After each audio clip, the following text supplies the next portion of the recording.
Hey guys, welcome back to the channel. This is part 1 of our story. If you like this WhatIf story and want to see part 2, let me know in the comments below. Before we start, don't forget to like, subscribe, and share this video with your friends. Also, check the description for more great content and my playlist. This story was posted by 𝐀𝐮𝐭𝐡𝐨𝐫 on Wattpad. Now let's start. It was a terrible night for Izuku Midoriya. Not only was he about to bleed to death thanks to the same 𝐬𝗧𝗟𝗘 that killed his mother, but he was also about to make a decision that would change his life forever. Boy, if you want to live, you'll have to be firm and take a decision. Do you want to walk through the night like me and 𝐻𝐼? Do you want to be a wolf among sheeps? Do you want to reject the sun and welcome the moon? But you ask yourself, how did that boy end in such a situation? Well, it all started after a normal day in school, at least for the green-haired boy, where he was being bullied by his best friend, 𝗏𝗏𝗟𝐾. That day was worse than usual because the teacher decided to open his mouth and mention Izuku wanted to go to U, the best heroes academia in Japan, even though he was quirkless. Of course, that set off the blonde boy who wanted to be the only one in that school to go there, all because he thought his explosive quirk was the best one. Please, 𝗏𝗏𝗟𝗏. Leave me alone, cried the green-haired boy after receiving a full-on explosion from his best friend. What did I do to deserve this? Do not call me that, you shitty nerd. That, Katsuki said. And about what you did. You were born quirkless. I'm sure I'll get a quirk someday, 𝗏𝗏𝗟𝗏. The good-hearted Izuku still saw Katsuki as the boy he was friends with years ago. But what Bakugo said next broke that thought. Yeah, sure. I know how you can get a quirk. He approached Izuku's ear. Jump from a building and pray to be reborn with a quirk in your next life, he whispered venomously. After hearing that, young Izuku couldn't hold the tears and ran towards his house. He didn't imagine the horrible scene he would found there. At the time, because of the pain and tears that clouded his vision, he didn't realize it, but the door was unhinged and there was a tense atmosphere along a death-like smell. When he entered and saw what happened, he relished a heartbreaking scream. His mother was on the floor in front of him and bleeding from a huge cut on her neck, but she was still alive. When she saw him, she opened her eyes wide and tried to warn him of something, but the bleeding prevented her from moving and the cut also prevented her from speaking. The one who did that to her was still in the house. Izuku realized that when he heard the heavy footsteps of someone behind him. He turned and saw a very tall and muscular man. He was at least 190 m tall and seemed to have a transformation-type quirk, judging by his bloody shaped like a machete hand. Oh, so you're the brat from the photos, said the man, walking towards Izuku. Why did you do it? The boy asked while stepping back, barely hiding the fear and anger. You would be surprised as to what a spiteful man can do, boy, the man smiled sinisterly. What are you talking about? Who are you? My name is not important. I'm a hitman and your father hired me. That's all you need to know, my father? Yes, he asked me to kill both of you. Her, he pointed at Inko's corpse. For choosing to keep you instead of throwing you in a trash bin. And you, for being born quirkless and caused the problem in the first place. Hearing this, Izuku felt a great rage and helplessness, because he knew he couldn't do anything without a quirk. For being quirkless, he was bullied. For being quirkless, his father left them. And for being quirkless, his mother was now dead. Izuku then stopped and looked defiant at the hitman. Oh, you aren't scared anymore? He asked with a small grin. I am scared, but I have to face it and survive, for my mother. And what are you gonna do? Please, call a hero. He then ran towards the man and dodging the machete, he kicked him as hard as he could in the ball. The hired killer screamed in pain and fell to his knees. You're dead, worm, he yelled while getting up. Izuku took advantage of the confusion and ran away with the hitman after him. After several minutes, he ended up in a dead-end alley. You'll pay for that, you piece of, said the man, walking in pain towards the boy. Midoriya tried to dodge him, but this time the hitman got him, and he got a deep cut in the belly. No, this cannot be the end, thought Izuku. Well, at least I can see my mom again. Hey, you. The one with the swelled ball, said someone at the alley's entrance. Leave the broccoli alone and no one gets hurt. What the F did you say? The hitman shouted, turning around to see the one who'd die next. What you heard, you cur, said the now visible 2'10" man in an all-red raincoat, orange sunglasses, red fedora hat and black mounting boots. You don't scare me but... Oh, but you shouldn't be scared of me, but the girl who's behind you, said the man, smiling while showing his sharp teeth. The hitman turned around but it was too late because said girl had ripped off his head. Boom, headshot, said the man in red. You are getting better, 𝐬𝐶𝐬𝐵. Thanks, sir, replied 𝐬𝐶𝐬𝐵, a medium-sized blonde girl with huge assets and dressed in a red uniform. She smiled, showing her also sharp teeth and BLD red eyes. Please, 𝐬𝐶𝐬𝐵. I'm not your member anymore, just call me 𝐒𝐿𝐿. Then 𝐬𝐶𝐬𝐵 looked at Izuku and noticed he was bleeding. The boy is bleeding. What do we do? She asked, worried about him. I don't care. Besides, even if I wanted to help him as I helped you all those years ago, I can't. But you, Draculina, you can. 𝐒𝐿𝐿 then went for a walk. 𝐬𝐶𝐬𝐵 kneeled beside Izuku to watch him closer. Boy, I can save you. His eyes started to shine happily. But first answer me. Are you a virgin? What? Izuku thought he had misheard. Are you a virgin? 𝐬𝐶𝐬𝐵 repeated nonchalantly. What does? Answer me. Yes, I am. Izuku blushed. Don't blush, you'll bleed faster. Okay, why did you ask that? Boy, if you want to live, you'll have to be firm and make a decision. Do you want to walk through the night like me and my he? Do you want to be a wolf among sheeps? Do you want to reject the sun and welcome the moon? Wait, what are yo? Then Izuku went into shock for the BLD loss. 𝐬𝐶𝐬𝐵 said, turning towards 𝐒𝐿𝐿. What do I? Only to find he was long gone. Boy, don't die and tell me. How strong is your will to live? Izuku didn't say anything, but 𝐬𝐶𝐬𝐵 saw in his eyes his determination to live. I hope I'm doing the right thing. Izuku suddenly woke up inside a room that looked like a dungeon. He was on a white bed completely alone. What happened?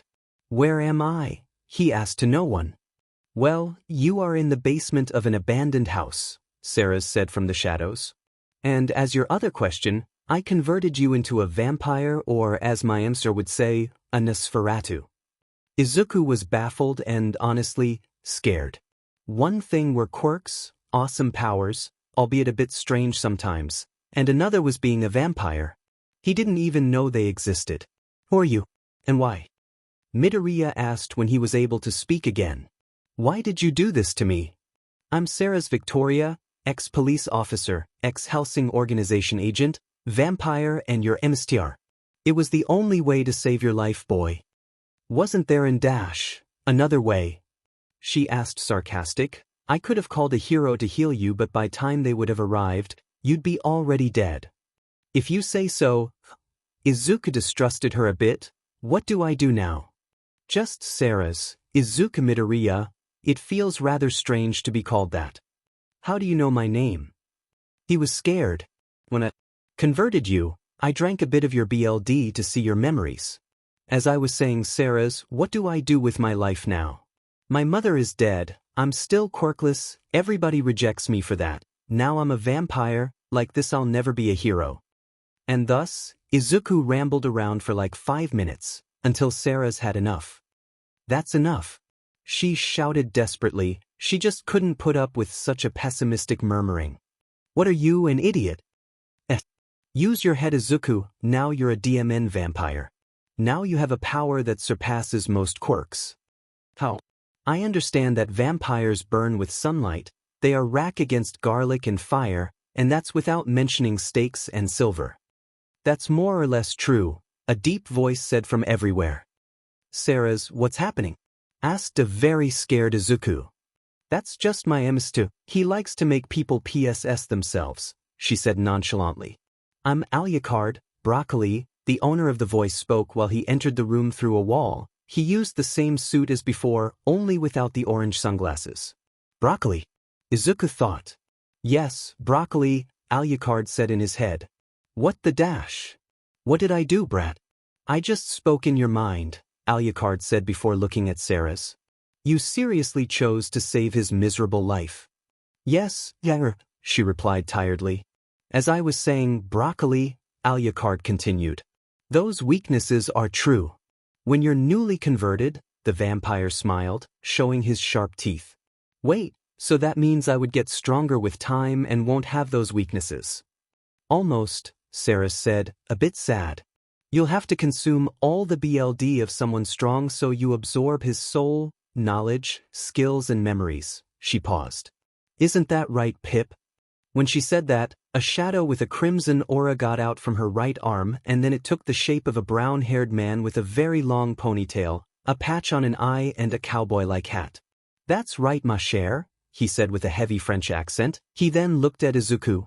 I'm Pip 𝐒𝐻𝐿sing, ex-captain of the 𝐀𝐮𝐭𝐡𝐨𝐫, and now 𝐂𝐻𝐿sing. Wow, Izuku was excited. What's a familiar?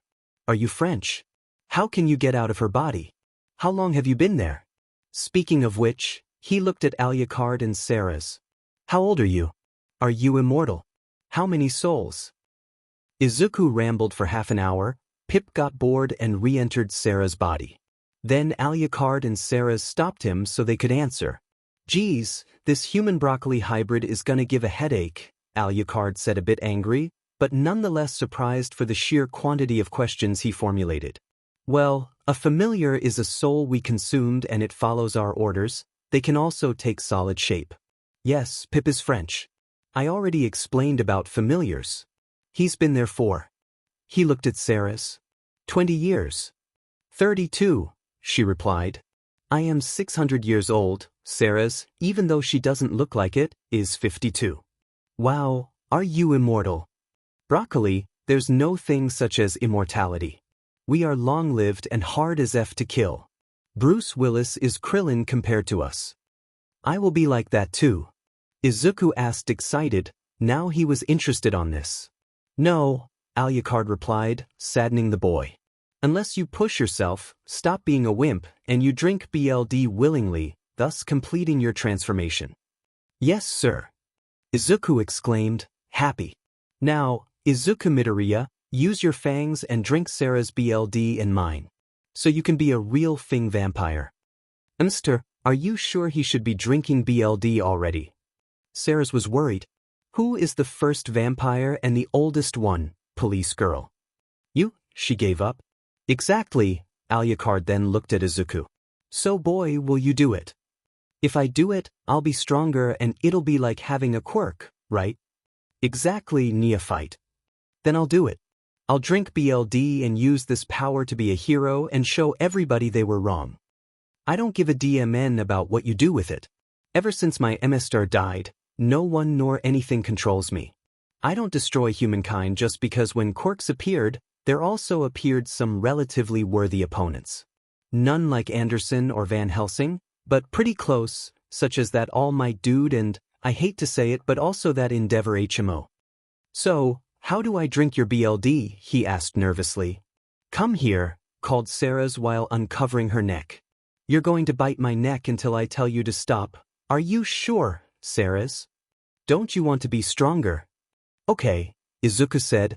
While he approached her, he felt his already longer than before teeth starting to be even longer and sharper. When the boy arrived at 𝐬𝐿sing's neck, he bit down hard. The BLD immediately flowed and he drank it. At first he was grossed, but then he felt it had a nice flavor and he drank it happily. 30 seconds passed and the boy felt his body changing. His senses were sharpened, and he felt very strong. A minute since the bite, 𝐬𝐿sing asked him to stop. Izuku obeyed immediately. It wasn't a good idea to anger two stronger and more seasoned than him vampires. I feel incredible, Izuku said while licking his lips with his now really long tongue. I also gave you a bit of Pip's essence, 𝐬𝐿sing said, then she looked at Izuku's worried face. Just enough to make you a bit stronger and so you can talk telepathically with him, she added. Izuku thought. Gammon. Pip answered. Excellent, it works. Of 𝐀𝐮𝐭𝐡𝐨𝐫, were you doubting mignonette? No, I was just testing it, Izuku quickly thought. And I was just kidding. Izuku, 𝐴𝐿sing called, making him cut the connection. What were you doing? I was testing this telepathy thing, sir. He rubbed his head. Izuku, now you're a true vampire. Call me 𝐴𝐿sing. Yes, 𝐴𝐿sing. Alright Izuku, now I'll give you my BLD. This time I'll give it to you in a cup. There's no need to bite me because I do control my regeneration. He then pulled out a cup from who knows where. 𝐿𝐴𝐻𝐺 then quickly cut himself on an arm with the other hand and let the BLD flow into the cup. With Sarah's BLD you felt powerful, with mine you'll feel unstoppable, he said, offering Izuku the cup. But you won't have all the power just like that. You'll have to cultivate and mature it. I'm giving you only my essence and not the one of my other soul. You'll thank me later, believe me. When Izuku drank from the cup, he effectively felt unstoppable. He swore he could beat all the professional heroes and villains with a hand behind his back. Thank you, 𝐿𝐴𝐻𝐺 and 𝐬𝐻𝐵. Now I can accomplish my dream, he said after he finished the BLD. Not so fast, little grasshopper, 𝐿𝐴𝐻𝐺 smiled sinisterly. First, you have to eliminate your weaknesses. Izuku was scared for such a smile. Mommy was the only thing he could said in that situation. After drinking both 𝐬𝐻𝐵's and 𝐿𝐴𝐻𝐺's BLD, Izuku learned in a few minutes to stand the sun and got a little regeneration. Now the sun just made him uncomfortable and weak. He had to learn because if he wanted to apply to you, he still had to go to school. Also he really needed the regeneration because Katsuki didn't give two Fs about his mother's death and he still screwed him for being quirkless. The young man actually appreciated that from Katsuki because it helped him to develop and slowly make his regeneration faster. When Izuku finally finished high school, he could stand the sunlight without any adverse effects, thanks to long expositions to it, and his regeneration was so fast he could, let's say, regenerate an arm in a few minutes instead of a whole day. However, didn't even compare to 𝐿𝐴𝐻𝐺's, that Fr could regenerate his head in just seconds, even if he was cut with blessed silver. Just after finishing school, Izuku learned something very interesting. Both 𝐿𝐴𝐻𝐺 and 𝐬𝐻𝐵 knew how to shoot and they were going to teach him. It's the thing best to watch your enemies drop guts and brains, they said. 𝐿𝐴𝐻𝐺 used the 𝐀𝐮𝐱, a gun so big and heavy that no human could ever use it. 𝐬𝐻𝐵 still used the 𝗲𝗏𝐿, according to 𝐿𝐴𝐻𝐺 because beaches love cannons. As for Izuku, they no longer had a Walter to make costume weapons for them. So they decided to give the jackal a weapon even more powerful and bigger than the 𝐀𝐮𝐱. 𝐿𝐴𝐻𝐺 didn't like it anymore anyways, because it had been made by the traitorous Walter. As they weren't in the Hellsing organization and they didn't have founds, they just used normal bullets, not the blessed ones. It's cool to use a gun, said Izuku while shooting. On a criminal. I told you, Izuku, and you were saying, oh no, what if I kill someone, and that bullshit, replied 𝐿𝐴𝐻𝐺, proud of the vampire. He was watching him while 𝐬𝐻𝐵 was out hunting. A few minutes passed since they stopped hearing the screams from the villain who tried to RP 𝐬𝐻𝐵 thinking it would be easy. She knew from the start his intentions, so she walked towards a dark alley. She vanished in shadows and created a portal with them and teleported him along her to the abandoned house they lived in and chained him in the shooting range. And I love to use the shadows as you teached me, 𝐿𝐴𝐻𝐺, continued Izuku as he fired. Ah, yes, a great travel method. Wish I could do that when I was alive. Can you imagine how long our horse travels? Said 𝐿𝐴𝐻𝐺. Oh, Izuku, let's get away. I want to see if you have improved with the jackal at 100m. All right, 𝐿𝐴𝐻𝐺. Both of them teleported 100m from the corpse and Izuku pointed the jackal. Remember, Izuku, concentrate and use your third eye. Yes, 𝐿𝐴𝐻𝐺. I want you to shoot exactly at the center of the iris of the left eye. I'll try, said Izuku, carefully pointing the gun, and his red eyes started glowing. When he pulled the trigger, the bullet hit the left eye. But it wasn't enough for 𝐿𝐴𝐻𝐺. You were close, you hit the left eye, hit the iris. But not the center. You deviated a millimeter. Yes, I did notice, 𝐿𝐴𝐻𝐺, answered Izuku while his eyes stopped glowing and put the gun inside his suit, which it was exactly like 𝐿𝐴𝐻𝐺's, but without the sunglasses. Hey guys, said 𝐬𝐻𝐵 telepathically. Yes, 𝐬𝐻. Asked Izuku. What is it, police girl? Asked 𝐿𝐴𝐻𝐺. Hunt is over, I'm on my way. Okay, answered both vampires. Izuku, called 𝐿𝐴𝐻𝐺. I think you're ready for you. Do you really think so? Said Izuku and was going to cry. Until 𝐿𝐴𝐻𝐺 slapped him.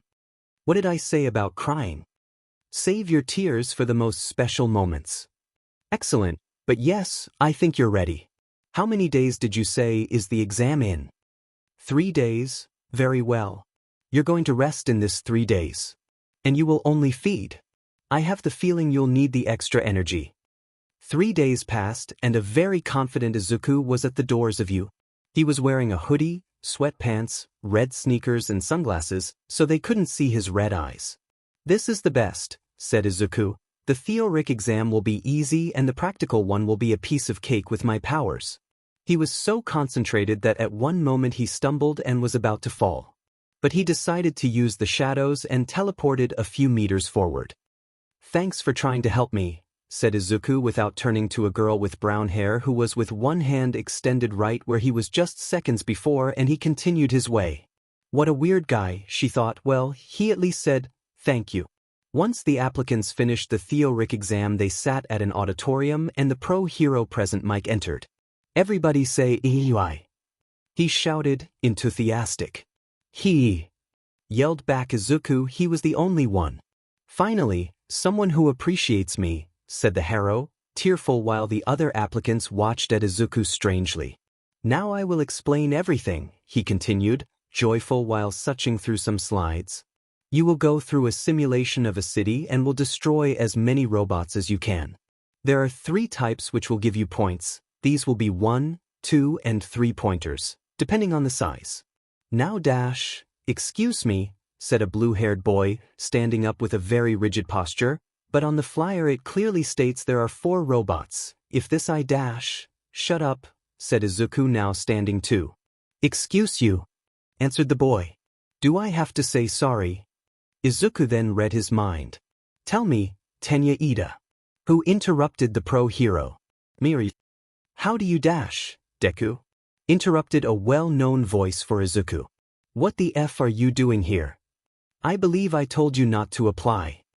And I believe I said you are my beach now, 𝐀𝐮𝐭𝐡𝐨𝐫. Well enough. Thank you kid, if I could, I would recommend you right now. You're right. I'm sorry present Mike, said Ito with a very pronounced gesture. It's nothing. Well, continuing with the explanation, there is a 4th robot, but it's worth 0 points, so avoid it at any cost. It's more of an obstacle. Any question? No one said anything, so the hero thought they were ready. Then he took the kids towards the final test place. Once there, they saw a huge door open towards a city in ruins. When I say, start, you go. Everyone nodded, preparing for the countdown. Well, start. What the heck are you doing? A villain doesn't give you a countdown. Go now, shouted the hero when he saw that everyone, except Izuku, who immediately teleported with the shadows, was still there.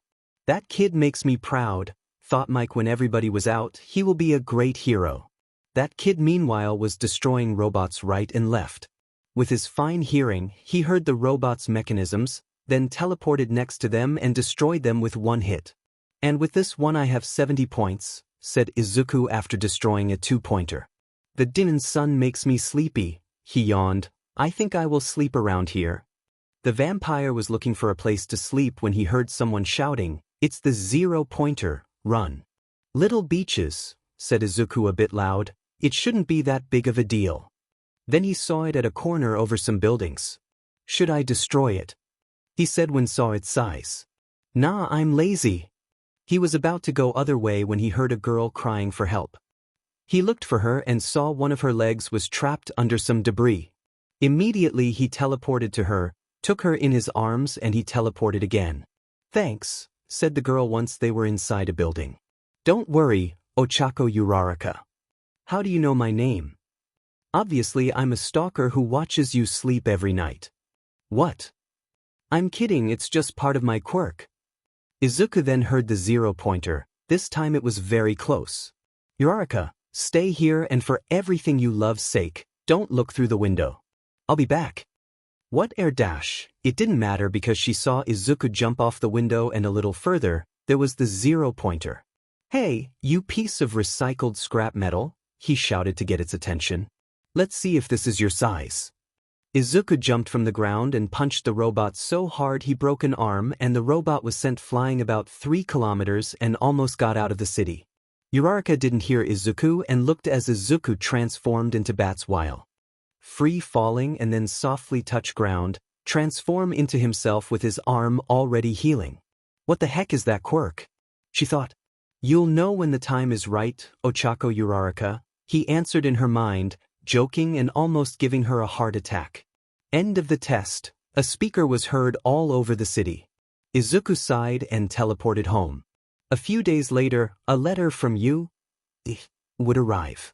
He already knew he passed, but even so he wanted to open the envelope. Inside, there was disc with a button in the middle. Alucard and Sarah's convinced him to watch it together. Is this recording?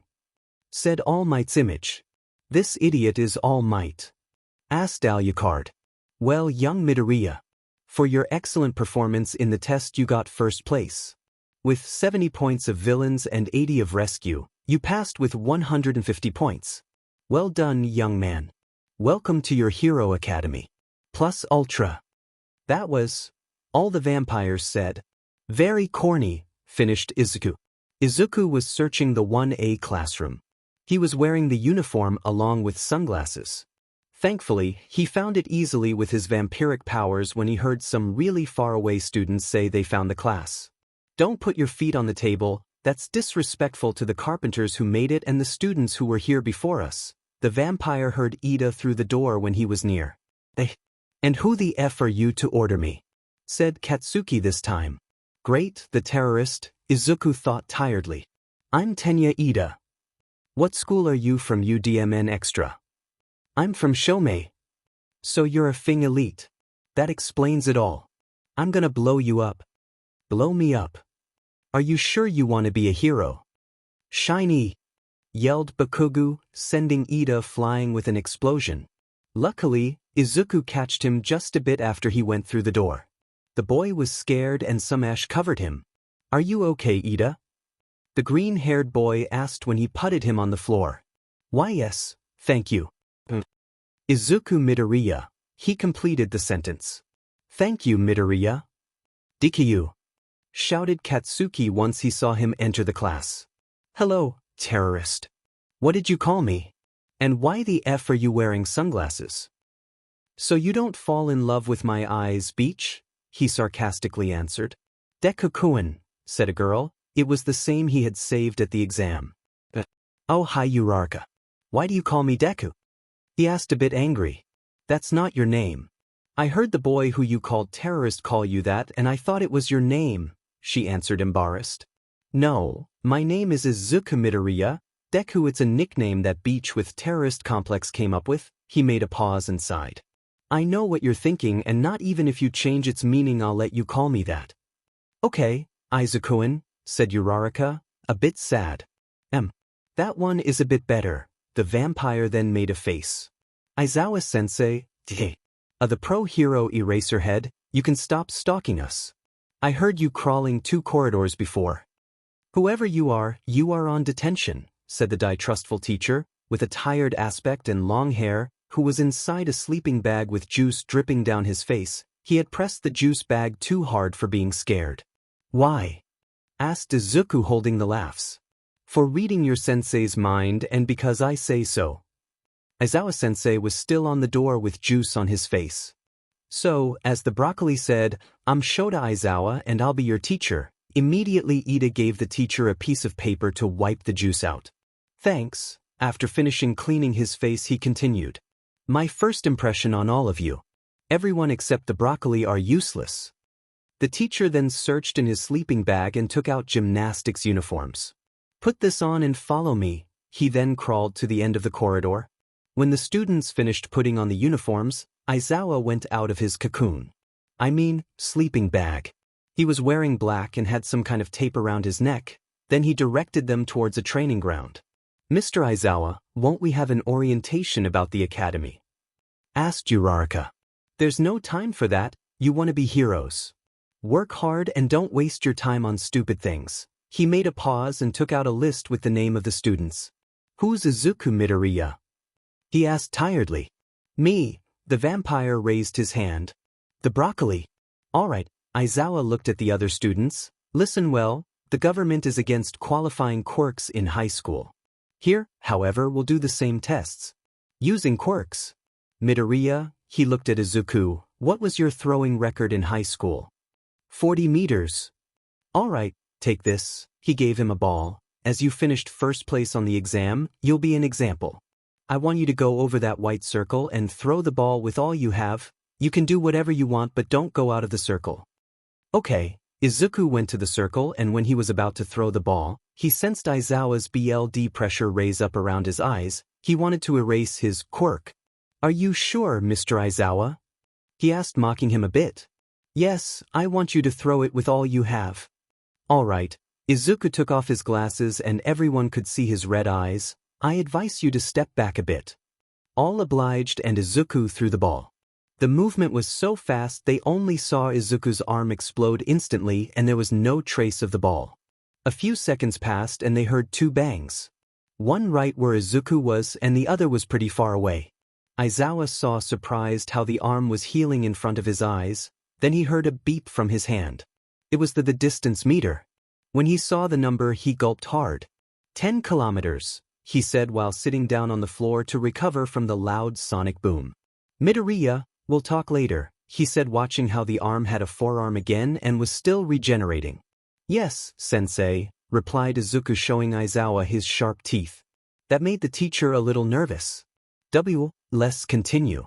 Ah, right, whoever gets last will be qualified as hopeless and expelled. He looked the list. Bakugo. At the end of the test, Izuku had won every test, via destroying the machines or being way better than all of his classmates. The exception was the jumps over a line where he tied with some guy named Mineta. Midoriya called Aizawa when the students were going home. Come here a moment. Yes, sensei. The vampire approached the teacher. I don't mean to be rude, but I have things to do besides the homework. Easy there, this won't take long. He then sighed tiredly. He really wanted to go back to his sleeping bag. What are you? I'm sorry. Don't fake it, I couldn't erase your quirk and we both know you are reading my mind. Alright, Mama Cocoon. Don't call me that. I'll tell you, I'm a vampire. Specifically a 𝗧𝗓𝗧𝗏, which means I'm a true vampire, Izuku said, showing his teeth and making his eyes glow in the fog he was creating at the moment. He loved the powers Alucard taught him. A vampire? Asked the teacher. A vampire? Why are you here? I want to be a hero just like the others. I always wanted to be a hero, but I was born quirkless. One day I was fatally wounded. 2 vampires found me and 1 converted me to save my life, Izuku summarized quickly. That actually makes sense. Yes, whatever, I read your mind and I know that tomorrow we will present ourselves and our quirks. I'll make me vampirism pass as a mutation quirk. Seems fine, replied Aizawa while watching Izuku teleporting himself with a shadow.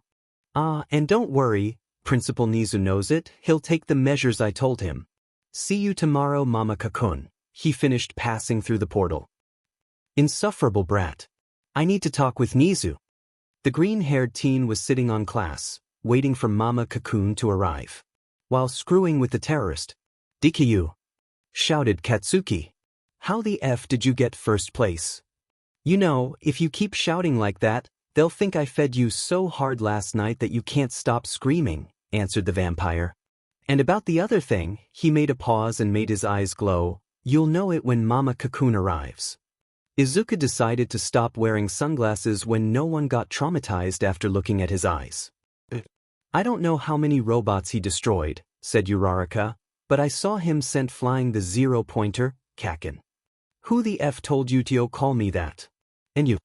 He pointed at Izuku. How the F did you do it? Ochako. Izuku approached her and whispered at her ear. That's the nickname I gave him. His name is Katsuki Bakugo. You should ask for names instead of assuming them. I could have called that boy with a bird head, Bat Chicken, and you would have called him the same. In fact, I'm surprised you haven't called that explosive beach terrorist. Uraraka was stunned. Izuku was totally right. I'm sorry, Katsuki, I made the same mistake as I did with Izuku-kun, she said. Don't do it again, Katsuki grunted, a bit calmer. Wow, you were the one who sent flying that robot, said a boy with spiky red hair. That was manly, Though seeing what you did yesterday, it's not that surprising, 𝐬𝐵. Can I call you that? Yes, I think. 𝐻𝐮𝐭𝐡𝐨 Kirishima, answered Izuku, a bit confused. Wow, you can read minds too? Asked a blonde boy with a few black streaks of hair shaped like a lightning. Yes, it's part of my quirk, Denki Kaminari. Well, interrupted Aizawa, I see you're socializing. Normally I would punish you for wasting your time, but my partner thinks it's very important. Partner? Asked Izuku, inside the teacher's head. What the dash? Answered Aizawa mentally. Don't worry, it's part of my quirk. But Midoriya, you're on detention for making your teacher almost SHT himself. I just wanted to ask if your partner is All Might. How do you know that? He was in the hologram in my acceptation letter.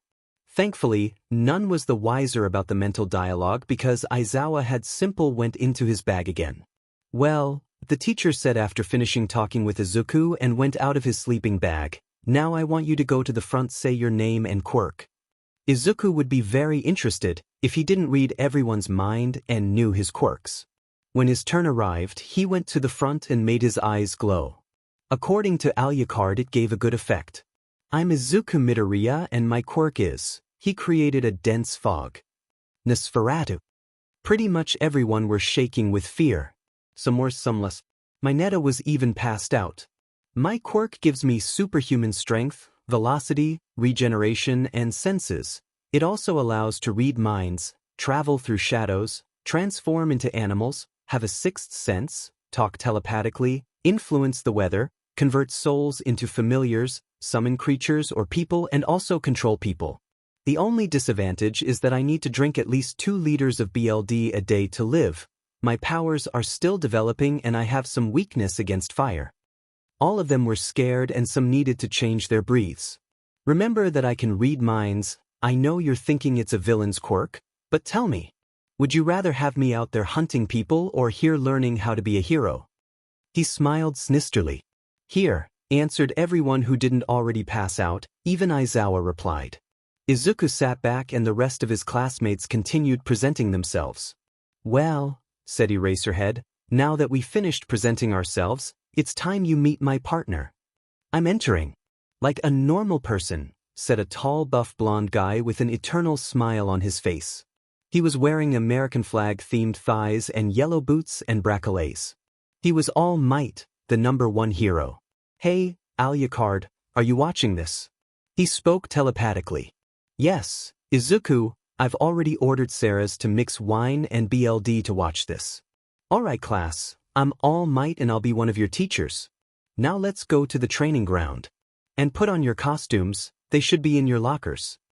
Fin ally, said Izuku, and in front of everyone he simply materialized his costume. It was the same as Alucard's. Young. Midoriya, All Might. Ah, yes, the principal told me about you. He said that you asked was in your locker. Oh thanks. I'll be back. He used a shadow portal and disappeared. In seconds, the vampire came back from the shadows with several bags with a red liquid inside. When the rest got changed, All Might guided them to the site. On their way there, Izuku started drinking from one bag. What's that, Midoriya? Asked Ida. You really want to know? He had a huge smile. I do, said a girl with frog characteristics. Well, it's BLD, 𝗬𝗓𝗧𝗟𝗘, answered Izuku while drinking. BLD? Asked a brunette with a ponytail who had a very open costume and was very developed for her age. Would you rather I drink your BLD or donated BLD? Donated, answered everyone. That's what I thought, said the vampire and made a pause. Hey, you pervy midget. He looked at a very short boy with ball on his head who was a few meters in front of Izuku. I read your thoughts, I sense your BLD going to a specific area and I can smell your pheromones from here. You little corny F. It's gross and it's nauseous. If you keep going I'll rip your ball with my own 2 hands. And I'm not talking about the ones over your herd, you sick grape. Yes, I'm talking to you, Minor Mineta. When he heard Izuku, he passed out, and thus cutting the nauseous smell that Izuku sensed. You gave him a good scare, Izuku, said a joyful pink-skinned girl with small yellow horns and black scare eyes. It wasn't a scare, it was a promise, Mina. Once they arrived, they saw a building. Shonens and Xiaojous, today we'll practice a fight between heroes and villains inside a building. We'll make teams of 2 and each one will be either a hero or a villain. The villain team has to keep safe a bomb and the heroes will have to deactivate it. As it's just practice, you only have to touch it. Also, all of you will have a tape. If you put it on a classmate, he'll be captured. Did you understand? All Might, called Izuku, can we use our quirks in any way? If it won't injure severely your classmates, yes. Understood, All Might. After sorting the teams, Izuku and Uraraka ended up going against Ida and Katsuki. After some combats, it was the turn of the vampire and Ochako. They got out and they had only 10 minutes to think of a strategy. All right, Uraraka, I have a plan, said Izuku. What is it about? She asked, surprised. I know Bakugo will go for me. That terrorist was begging for a good beat-up for some time. So you will wait for me outside, don't worry, he added after seeing she was about to complain. It'll be fast. Then I'll teleport to you and we will teleport to each floor until we find the bomb. I'll distract Ida and you'll touch the bomb. Sounds fair. Yes, sure, Izuku-kun, she answered after thinking a bit. All right, said All Might through a speaker. Start. Izuku quickly teleported to the second floor and waited for Katsuki to being near. When he heard a heart approaching, he filled the whole floor with fog and disappeared in the walls. Deku! Yelled Katsuki when he saw the fog. I know you're here, you piece of... Yes, but where? Terrorist. Said Izuku from everywhere. 1, 2 you're a fool, he started to sing darkly. 3, for Katsuki is a dork. 5, 6 Izuku is your king. 7, 8 you just beach. 9, 10 this is your end. Katsuki heard the last part right behind him, and before he could react he was sent flying towards a wall so hard the entire building shook and he lost consciousness. The vampire got near and tied the tape to Katsuki. Better luck next time, amigo. Izuku immediately teleported outside and took Uraraka in his arms, then they traveled to each floor until he found Ida's thoughts. Yes, we are here now, don't talk. Let's speak telepathically, said Izuku in her mind. This so weird, answered Uraraka. Yes, now concentrate, we have a wild Ida to catch. When they found Ida, they followed Izuku's plan. Haha, I see you defeated my partner, heroes. But with me here I'll make sure to make this bomb explode moi. I'm so evil. And you fell for it, said Izuku bored. Omi wa mao shindiru. Nanny, answered Ida and felt the powerful gaze of the vampire. His eyes were glowing menacingly. You want to get away from the bomb, said Izuku, calmly, even though it was hard to maintain that power. I want to get away from the bomb, said the blue-haired boy and slowly got away from the bomb. Now he was in the middle of the room. Uraraka then walked towards the bomb. Izuku told her not to run because it could break the mind control. You want to tie the tape on your arm. I want to tie tape to my arm, said Ida. Confused, and then he woke up. He saw Uraraka near the bomb and ran at full speed. Dimon, the SXL beam didn't last long. I have to work on it, thought the vampire. Run, beach, run, shouted Izuku. The SXL beam had tired him and couldn't use any power. Fortunately, Ochako was very close and touched the bomb before Ida could do anything. Heroes win. All Might. Izuku didn't expect Alucard to actually go to you. It started after the teen received a crate full of BLD bags and he decided to give some to Alucard and Saris. When Alucard asked where he had got those bags, Midoriya told him he had a deal with Nizu. The principal gave him BLD and he didn't eat neither students nor teachers. Alucard asked him to bring more. The hunting was starting to get boring and people were more careful. Izuku told him to go ask the principal, maybe he'd give him more BLD. And that's where they were at the moment. A boy in uniform and a tall man all in red with a scary aura sitting at the principal's office. Am I a mouse? A bear? A dog? Said the creature who seemed a mix between all animals mentioned. He used a suit and had a big scar on his right eye. Who knows? Who cares? I'm the principal, I'm Nizu. You were a dog which was experimented on and was given mouse and bear characteristics, answered Alucard, a little interested. Then somehow you acquired a quirk. Marvelous observation, mister. 𝐿𝐼𝐴𝐺𝐻, completed the ancient vampire. Well, Mr. 𝐿𝐼𝐴𝐺𝐻, what's the motive for your visit to UA? As you may know, I'm one of Izuku's 𝐒𝐮𝐬𝐴, and I'm also a vampire. Correct. I wanted to make a deal with you, 𝐿𝐼𝐴𝐺𝐻 smiled. A deal? Asked the principal, not affected at all by 𝐿𝐼𝐴𝐺𝐻. You contract me and I teach the more advanced classes along with Izuku's other 𝗧𝗜𝗧𝗟𝗘s, and you give us 3 BLD. Why should I accept?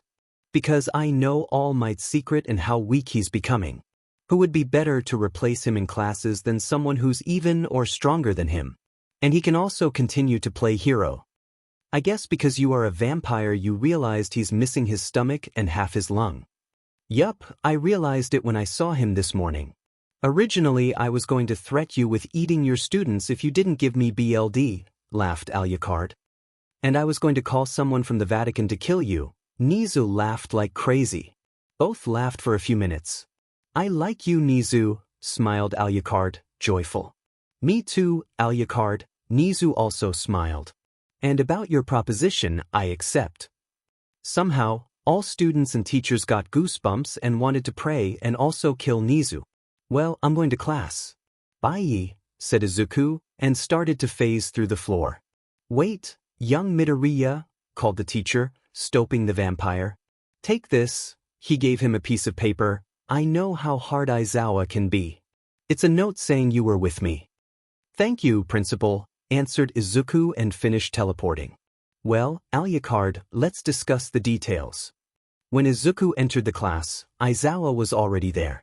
Midoriya, you're on detention, go out of the classroom, said the teacher. Mama Caterpillar, I have a note from the principal, said Izuku, while taking the paper sheet out. Don't call me that, give it to me, he said tired. The note said, if you ignore this note, you know what will happen. Let the boy in or I will call you no. 𝐻𝐻𝐻. Alright Midoriya, this is the last time, he answered. Please, anything but that, he thought. As I was saying, today you'll choose your hero names. The class exploded with emotion. Alright, quiet. Don't take this lightly. In some cases the name you choose today will be your hero name forever. That's why today the heroine Midnight. Well, hello there, you chewable students, greeted Midnight, a really attractive woman in a tight suit, when she entered the class. Good morning, Midnight-sensei, greeted the students, some louder than others. As Aizawa said, I'll help you choose your names, continued Midnight, liking her lips. You'll have 10 minutes to think about it, then you'll go to the front as a volunteer or by list's order. Izuku already had a name in mind, so he helped out his classmates. He liked some, such as Red Riot or Froppy. Midoriya, called Midnight. Izuku stood up and halfway he materialized his costume, and when he got to the front he pulled out the jackal from his trench coat, pointed it to the front and made his eyes glow. Vampiric hero, 𝗀𝗡𝗏𝗏, he said while creating a dense fog. Wow, I like it, said Midnight and clapped softly, is intimidating and will probably make some villains sh their breathes when they hear it. Yeah, I like it, Aizawa said. Are you sure, Izuku? Isn't that your species name? But why the gun? Thanks, he said while putting the gun inside his suit and changed to his uniform. The gun is a gift from my 𝐻𝐵, but easy there, he added after seeing his classmates' faces. I don't shoot to kill. At least not anymore. Yes, Mama Caterpillar, no problem. Don't call me that. Well, as we all now have our names, we'll go to UA, a training ground a bit far away, so let's go downstairs fast, put your costumes on and go inside the bus, said Aizawa. All Might will catch up with us there. At the bus, the students were chatting to know each other better.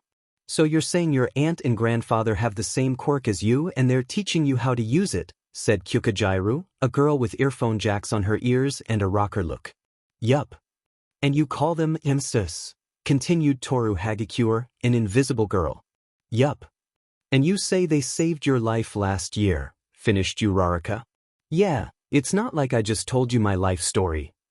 Once they arrived at UA, they were greeted by the Space Hero 13. She used a really big astronaut costume and a pitch-black helmet. Hello, students, I'm 13 and I'm in charge of this training ground. She approached them and greeted with her hand. 13, called Aizawa, while searching with his gaze. Where's All Might? He called and said he couldn't come because he was busy with hero work. All right, 13, 𝐴𝐵 then looked at his students. Kids, while we are here, 13 is your teacher, so I expect you to listen closely and do what he says. Thank you, Izuku. All right, boys and girls. I created this place. It's designed to test your rescue skills in different environments. Earthquakes, fires, floods, storms, and at mountains. Today we'll practice rescues in 𝐴. Sorry, teachers, but today's class is over, said an unknown voice. Then a purple portal appeared and from it spawned a hand, then part of a face and a red eye could be seen. Then the person exited the portal along with others. The strangest was a guy who looked made of fog. So we vampires aren't the only ones who can use shadows as portals? It seems so, Izuku answered 𝐴𝐿. What do you suggest me to do? I've read their minds and they're real villains. Talk with the Frenchman when the situation changes. Understood. I know what you're thinking, classmates, but those aren't fake villains, Izuku said while pulling out the jackal. Excellent, said Bakugo while stretching out and making a few mini explosions. I want a shiny, some extras. Retreat now, warned Izuku, or there will be problems. Oh, Eraserhead and 13, I'm scared, said sarcastically the first villain. He had hands over his arms, legs and head. Oh, you shouldn't be afraid of him, Tamura Shigaraki, or should I say Tenko Shimura?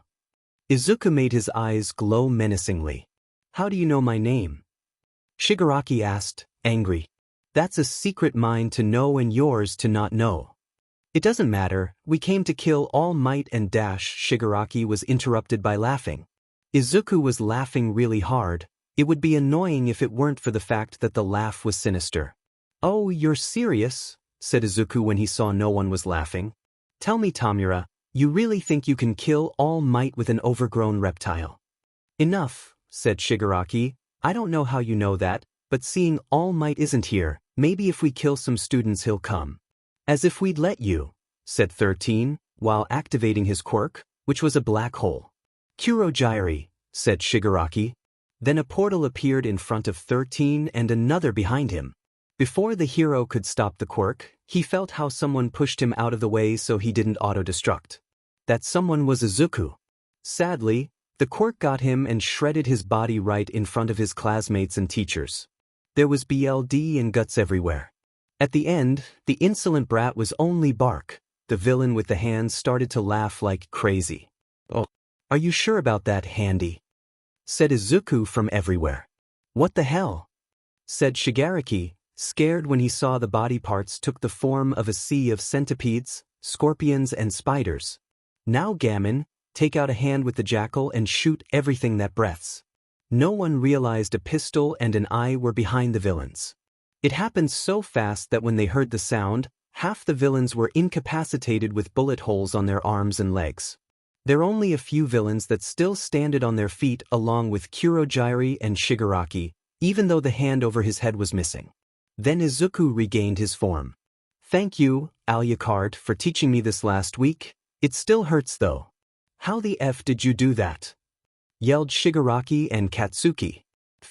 That's how, answered Izuku. It doesn't matter, 𝐀𝐮𝐭𝐡𝐨𝐫, bring the Nomu.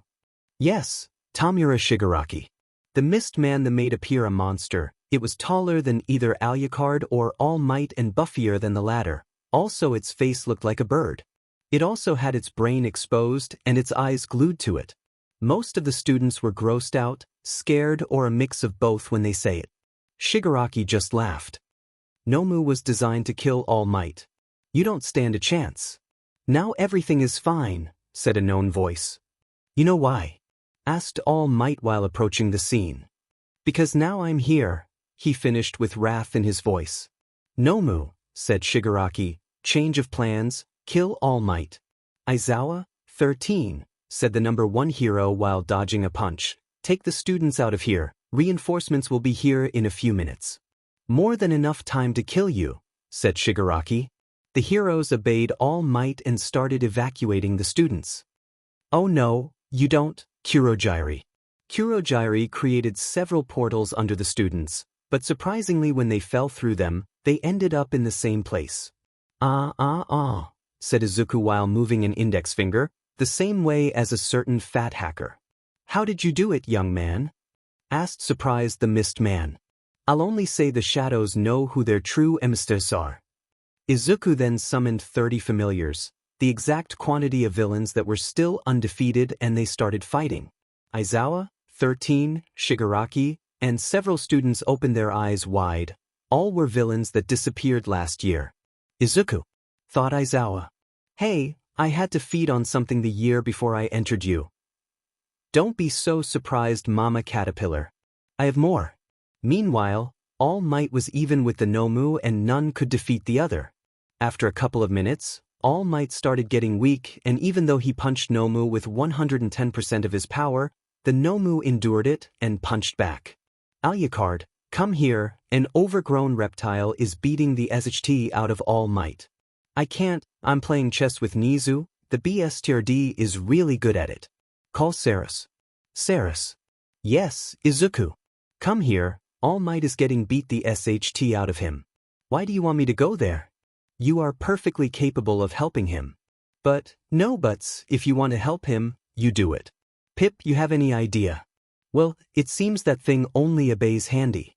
You could use the SXL beam, even if just to stop it beating the SHT out of the blonde guy.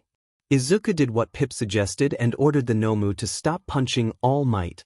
The villains were surprised. You know what, said Shigaraki after losing control of the Nomu, F this, game over for us. 𝐀𝐮𝐭𝐡𝐨𝐫, let's go. Shigaraki and 𝐀𝐮𝐭𝐡𝐨𝐫 disappeared in a portal. Izuku didn't have another option but to let them go, as he didn't know what would happen if he stopped the SXL beam, and it needed a lot of concentration. When reinforcements arrived, Izuku reabsorbed his familiars and stopped the SXL beam. Curiously, the Nomu was still as a statue and had a silly smile on its face from the SXL beam. In some bar, Shigaraki was talking to someone through a screen while 𝐀𝐮𝐭𝐡𝐨𝐫 was cleaning a glass behind the bar. Sensei, said Shigaraki, the attack was a total fail. Total? That's the sense. It really was a total fail if you don't even try to say something good. What happened? Everything went wrong right after appearing there, explained Tamura resignedly. A green-haired boy with red eyes humiliated us. He knew my real name. After taking a full-on attack by 13 and his body was shredded, he shot from behind half our men and they were incapacitated. I know it was him because he had a gun when we went through the portal. Then the little BSTRD retook his shape. He retook his shape? Asked the sensei, a little nervous. I hope it's not what I think it is. Yes, after that, All Might arrived. The boy had incapacitated the one who jammed the alarm. The Nomu was beating the SHT out of him, and he asked Eraserhead and 13 to evacuate the brats. I told 𝐀𝐮𝐭𝐡𝐨𝐫 to use his portals and separate them. He then looked at the mist man. 𝐀𝐮𝐭𝐡𝐨𝐫, what happened? I did use my quirk, Tamura Shigaraki. They fell through the portals. They just returned to the same place. I don't know how, Mr. All for One, but the boy changed the exit and then he told me, the shadows know who their true emissaries are. Oh no, said Ifo a bit scared. I think I know how he did it. How, sensei? Asked Shigaraki, anxious to get revenge on that WhatIf. I won't tell you unless I'm absolutely sure about it. The festival is near, right? Yes, Mr. Ifo, said 𝐀𝐮𝐭𝐡𝐨𝐫, still cleaning the same glass. Good, I will clear my doubts then. Also we'll watch the rest of the brat skills. Meanwhile at 𝐻𝐿sing, Izuku was sitting at class board and waiting for Aizawa to arrive. When the teacher arrived, he was nervous but he quickly calmed down. Midoriya will talk after class, he said, bored. What did I do now, Mama Caterpillar? He asked, confused. Don't call me that. We'll talk later. He then looked at the rest of the class. Boys and girls, the sports festival is in a week and you will compete against the other first classes. That means the other hero class, the support and the general studies classes. Mr. Aizawa, called Ida, is it safe to do this so soon after the attack? We teachers and the principal think that continuing the festival will show that we stand strong even after the incident. Everyone, except Izuku, was worried that the time was short. Easy there, this week you won't have classes. The teacher had to raise his voice because the students were cheering. But you'll have TO train this week. TO improve your skills so you have a good performance. When he saw they were quiet now, he continued. Besides, it's a great chance to impress a hero's agency, so they will send you request forms and you do an internship with them. When the students heard the word train, all of them, except Izuku, got depressed. Woo-woo, shouted Izuku. Midoriya, take it down a notch. Woo, said Izuku, less animated. After that, the class continued normally. Their next class now was with All Might. Aizawa, as he said, talked apart with Izuku. Izuku, how and why did you make your emesis become ethers here? Asked Eraserhead, nervous again. Yes, that was Alucard's idea. I just told him if he wanted BLD bags to ask the principal. He convinced him and they made a deal. But, did you already meet them? He asked mockingly. Yes, Sarah's is nice and easy to talk with. Alucard. It seems instead of people he sees BLD bags. Yes, typical Alucard, wanting to scare people. Well, now that I know you didn't do it on purpose. I think I won't punish you. Go out with your classmates. Izuku materialized his costume and teleported. When he came out he saw an incoming flying Kirishima. He quickly made himself intangible and Ijiro went through him. The scene in front of him was pure chaos. There was Alucard laughing like crazy at the center of the ground where they practiced fight in interiors. He was dodging a very bruised Bakugo and rifle shots from Momo. Uraraka was throwing up rainbows. Ida was unconscious on the ground with a PP drawn on his face. Kaminari was in short circuit. Mina was crying in a corner. Tokoyami and Dark Shadow were buried in a building side. Izuku only knew they were them because of the dark feathers next to the feet that were sticking out. Tsuyu was hanging on a tree by her tongue and was croaking a lot. Koda was crying. Jiraiya was tied up to the same tree than Tsuyu by her earphone jacks. Siro was tied up like a caterpillar with his own tape. Shoto was inside an iceberg and Mineta was passed out buried in the top floor of the building. Did I miss something? Izuku asked while holding his laughter. Just an epic humiliation in a 19 versus 1 battle, said Alucard after throwing an unconscious Katsuki to Momo, who also passed out. After a few minutes in which both vampires woke up, calmed down and freed the students, except Mineta. He was awake but still buried in. Alucard then spoke to the students. The only ones I would pass are Midoriya, Todoroki, Uraraka, Bakugo, Kaminari, Kirishima, Tokoyami and Yaoyorozu. Even though they failed, they at least tried. Not like you are useless. Excuse me, called Ida, still with a PP on his face. Why dash? Midoriya is my grandson, we have the same quirk and I trained him. Understood, Mr. Alucard. As I was saying, they made mistakes but tried it. Cold, hot even though he's a beach that doesn't want to use his fire. He used so much ice he got into an iceberg. The terrorist had a good technique, but against someone like me it's useless to fight. Sparky gave me a good shock. The Viagra personification landed some hits. Bat chicken, even though it's day he tried to hit me. The indecent had a good idea but not well implemented. He looked at Momo. Next time use silver bullets. The rest of you good-for-nothing idiots were crying or so distracted that I tied you up, left you unconscious, or, he looked at Mineta, sent you flying. He then looked at the whole class. Think what you did wrong and train this week, he said while teleporting, you'll need it. During that week, Class 1A trained their weaknesses or improved their skills. Then they came. The sports festival was about to begin. Class 1A students arrived at a huge stadium where the festival was going to be held. Everyone was excited, as this could help them promote their hero career and because the whole country was watching.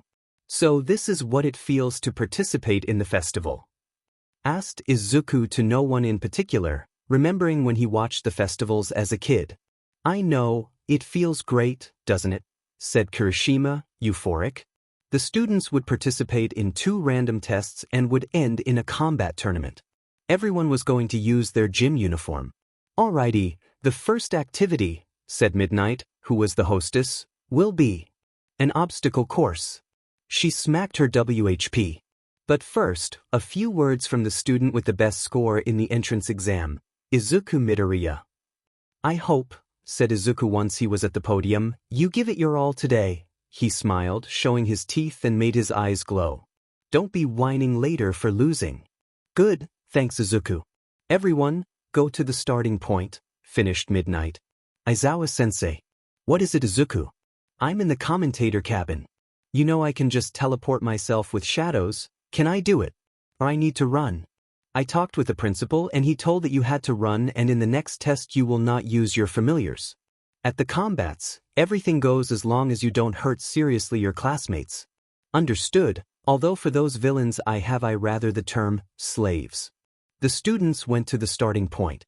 Izuku quickly read all minds and realized that 𝗏𝗏 planned to block the exit with his ice. The vampires smiled and waited for the starting signal. Start!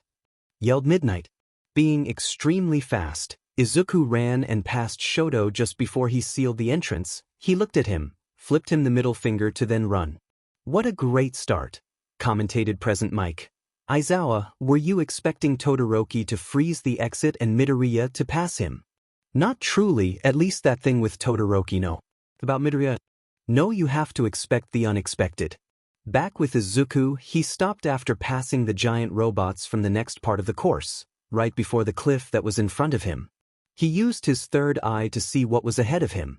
Smiling, he used his shadows to move some mines that were in the last part of the course to where the robots were and crossed the cliff with one jump.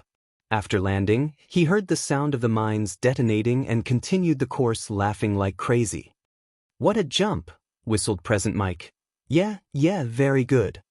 Hey, those mines were from the final part, how did they go there? Asked Mike, seeing the harmless explosions. I told you to expect the unexpected. Meanwhile, at the League of Villains bar, Shigaraki was scratching his throat so hard that it looked as if he was about to rip it off while watching the sports festival. That's him, sensei. The one whose first place is the brat who screwed everything up. Said AFO thinking. He certainly looks somewhat strong and the thing with the mines could be performed with shadows. Let's keep looking. The other brats can still be a menace to our plans. At that moment Izuku was running like a crazy man, as Bakugo and Todoroki teamed up and used mines along Katsuki's quirk to be sent flying on a metal plate, catch up with the vampire and almost reach the goal. Fortunately, Izuku catched up with them and used arms made of shadows to catch them mid-jump from the metal plate and threw them a few meters back. What a spectacular ending! Yelled Present Mike over the audience's cheers. Were not for his great speed, Midoriya would have lost, said Aizawa monotone. Alright, participants have a 10-minute recess. A few moments later, Izuku was relaxing in the cafeteria drinking a BLD bag. Deku. Again, Katsuki. Asked the green-haired teen, still drinking BLD. I told you already they're going to think you're obsessed with me. I don't know how you did it, but I'll beat you. You are still a Deku. Shouted Bakugo while making mini explosions. Are you stupid or has your brain exploded? Asked Izuku, a bit angry. I defeated the 0 points with a single punch. Cheated. I knocked you out in seconds during the fight in interiors. Luck. I beat up those mad guys that attacked us. They were weak. I just won the race. Luck again. Why don't you want to understand that I have surpassed you, terrorist? You haven't, I'm better than you, said Bakugo while walking away. Midoriya, called 𝗏𝗏, when Katsuki was gone. What is it, Todoroki? Asked Izuku, drinking his third bag. I just wanted to say I'm stronger than you and I'll defeat you. Yeah, whatever you say, cold, hot. Just let me drink my BLD alone. 𝗏𝗏 didn't say anything and walked away. A few minutes later, Midnight called the students to start the second event. Alright participants, now I'll explain what this is about. Only 42 of you passed, and you have points according to your position, except the first place, he'll have 10 million points. The objective is to take the banners with points to add them to yours in a cavalry battle for 20 minutes. Izuku thought about calling his slaves, but because Aizawa said no he asked Uraraka and Tokoyami to be part of his team. They were one man short, but a pink-haired girl called Mei Hatsum asked him to team up so she could show her babies. Your babies? Asked Tokoyami, while walking away slowly from the energetic girl. I call my invents as such, I'm from the support class, said Mei, excited to talk about her invents. Tokoyami, said Izuku, ignoring the inventor, your quirk grows stronger in darkness, right? Indeed, replied the bird boy, somewhat confused. I have a plan. When the event started, everyone threw themselves over Izuku's team. They were not expecting a huge umbrella to go out of the inventor's bag, the round face to briefly touch it, shadow arms emerge from the broccoli guy, and a very big shadow shaped like a bird to go out from the bird-headed teen. Omi wa. Mao Shindiru, said Izuku loudly. Nanny, screamed several students after seeing the bird to just take their points. A lot tried to recover them, but the arms were repelling them and the pink-haired girl was shooting gum bullets from some tinkers on her arms. At the end they stopped attacking them and searched for points in other teams. After 15 minutes of slaughter, Shoto and Katsuki's teams tried luck with Izuku, but he and Dark Shadow, Tokoyami's quirk, repelled them. The vampire was having the fun of his life. At the villain's bar, however, things weren't going so well.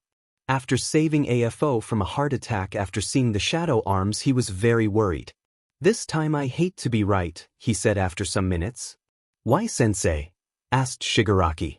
If something worried AFO, it truly was serious. That boy. No, that monster is a dark being that even I would think twice before fighting with him. But what makes him special, Mr. AFO? Asked 𝐀𝐮𝐭𝐡𝐨𝐫 while cleaning up the shards of the glass he dropped when saw the heart attack. He's a 𝗧𝗧𝗟𝗘, the most powerful vampire species that exists. He's a vampire. Isn't it a quirk? Asked Tamura, thinking of the implications and possibilities. Couldn't we make him join us? No, shouted AFO. Those beings aren't either good nor bad, they just want to battle and drink BLD. Tamura, he looked at the teen with the hands in the eyes. You are forbidden to approach him, you are lucky you survived. Once, almost 100 years ago, I saw one of his species. He was dressed all in red and used huge pistols, one silver and one black. I was lucky he was more interested in some artificial vampires. It was a carnage.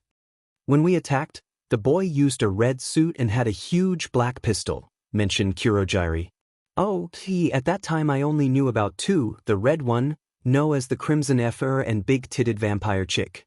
The brat is too young to have heard about the 𝐀𝐮𝐭𝐡𝐴, so he must be his emissary, said AFO, sweating nervously. We are fed. So what do we do? Asked Shigaraki, scared shitless. We'll follow the plan. The only change needed is that we will need a whole squad to distract him. Weren't you meaning to defeat him? Asked 𝐀𝐮𝐭𝐡𝐨𝐵. No, don't expect them to come back alive. 𝗧𝗧𝗟𝗘 grows stronger and stronger after eating the soul of someone strong. They do it drinking all the BLD. I know, when I encountered the 𝐀𝐮𝐭𝐡𝐴 back then, that he had 1.5 million souls. His disciple is very young, he can't have more than 200 souls, even though he must have more or less than 1/4 of All Might's strength. So he isn't an easy enemy? Asked Shigaraki. And that's without his vampire powers. With those he's the same as All Might. That left both 𝐀𝐮𝐭𝐡𝐨𝐵 and Tamura thinking, in that case it was better to do what AFO said. Back to the festival, Izuku was taking a rest after the cavalry battle and was drinking his 5th BLD bag. Midoriya, called Shoto. Can I not drink my BLD alone? Asked Izuku, a bit loud, making some to look at him strangely. Hey, you do your thing and I do mine, he said to the gossipers, showing his bloody teeth. Midoriya, my father wants to talk to you. What did I do now? He said, going towards Shoto. Signaled to, but not before reading his mind, because he sensed he was a bit disturbed. The number 2 hero, Endeavor, had arrived some minutes ago to support his son, Shoto. Izuku didn't understand what he wanted with him. Boy, said Endeavor. When the teen entered his vision field. As always, he was surrounded by flames. What did you call me for, Mr. Always Number 2? Asked Izuku mockingly. How dare you, brat? Said Endeavor, furious. How I dare, Endeavor. How dare you, you piece of... said the vampire, also furious. What the F are you talking about? Part of my quirk is reading minds and I read Shoto's. I know what you did and why his face is burned. You were sick. So what? Well, I just wanted to tell you that my Shoto will beat you. Are you serious? I'm serious, said a handsome tall guy with black hair who just a few moments ago was dog. Are you serious? You are even crazier than I thought, he said before disappearing in a shadow. Izuku reappeared at the stadium and was seeing who were the competitors. They changed a bit after the withdrawal of 2 kids and they were replaced by 2 kids from Class B. The teen saw the screen and he was the first combat with some guy called 𝗀𝐿. When they started, he read 𝗀𝐿's mind and knew his plan. "Hey dude," said Izuku. "You've already lost, step out the platform," his opponent ordered. "You're not the only one with mental powers," said the vampire and used the SXL beam, ordering him to step out. "I'm stepping out," answered 𝗀𝐿 like a zombie. "Midoriya wins," shouted Midnight. Cursed 𝗀𝐿. Later, Todoroki was against 𝗧𝗧𝗟. Just after beginning, Shoto froze 𝗧𝗧𝗟. He seemed angry. Izuku read his mind and discovered Endeavor had told him to use his fire side. After several combats, it was Izuku's turn against Todoroki. The vampire couldn't even finish the sentence because Shoto threw him some ice. Of course, he made himself intangible and the ice passed through him. "Hey Shoto, do you think you'll be able to beat me using half your power?" "It's more than enough," answered the teen before shooting more ice. "Then I'll do the same," said Izuku and brought out a familiar that could create clones. He made 20 Izukus. "What's that?" asked Mike perplexed. "Part of his quirk makes him able to create clones of quirks he has looked at." The clones were beating the SHT out of Shoto, who still used only his ice. "Why do you want me to use my fire?" asked while dodging some clones. "It's your quirk, not his." "You idiot," said after reading his mind and knowing what to say. Then Shoto let a few tears drop and ignited his fire, thus destroying the clones. "Excellent, now I can fight seriously," said Izuku and absorbed the familiar. "That wasn't being serious," asked Todoroki, defrosting his right side. "I told you I would fight using half my power," replied the vampire after disappearing in a shadow, reappearing behind Shoto and kicking him hard enough to almost throw him out of the platform, if it weren't for an ice barrier. Shoto answered with a powerful flame that Izuku dodged by making himself intangible. The teen then created a portal below Todoroki, making him fall through it and making him exit right in front of the vampire and punched him on the face, rendering him unconscious. "Midoriya wins," yelled Midnight. After a couple of fights more, it was Izuku's turn again, this time against Ida. The vampire just created a portal in front of the teen. This one had the field's limit as exit. Ida stepped out of the limit and crashed against a wall. After the fight between Tokoyami and Katsuki, where the latter was the winner, there was a 15 minutes break. Izuku took advantage of the time he had left and drank the lost T10 bags he had. The final fight between Izuku and Katsuki began. Just beginning, Katsuki launched towards Izuku and made a lot of explosions. When the smoke cleared, Izuku was untouched and smiling terrifyingly. Everything was silence. "Now you see it, terrorist," spoke the vampire, and with one punch he sent Katsuki flying towards a wall out of the field and rendered him unconscious. "I have surpassed you. The festival winner is Izuku Midoriya," shouted Midnight. A week after the sports festival, Izuku was in class talking with Katsuki. "So I want to apologize for what I did when we were children, Izuku," said Bakugo, kind of sad. "Don't worry, Kaken, now that we are speaking like civilized people, although I had to beat these out of you first," he added quickly, "I know that in a strange, bizarre and twisted way you tried to protect me as I was quirkless. Yeah, I'm not too proud about how I acted back then," he scratched a bit his head, "but I saw you beat me so I know you can go through anything. If I call you Deku, now it will be with the intent round face gave it?" He smiled. "Friends again?" asked Izuku while stretching out his hand. "Friends. Shitty nerd." Katsuki took Izuku's hand while smiling. "That was so manly," shouted Kirishima from the back of the class. "So early and you're already making noise," said Aizawa, heavily after falling from the roof in his sleeping bag. "Kirishima, you're on detention. You'll sweep the classroom with a shoe brush." After standing up, which in the sleeping bag made him look like a cocoon or a Pokemon, he looked at the class. "All right, kids, after the festival, Pro Heroes sent application to all of you so you can do internships with them for a week."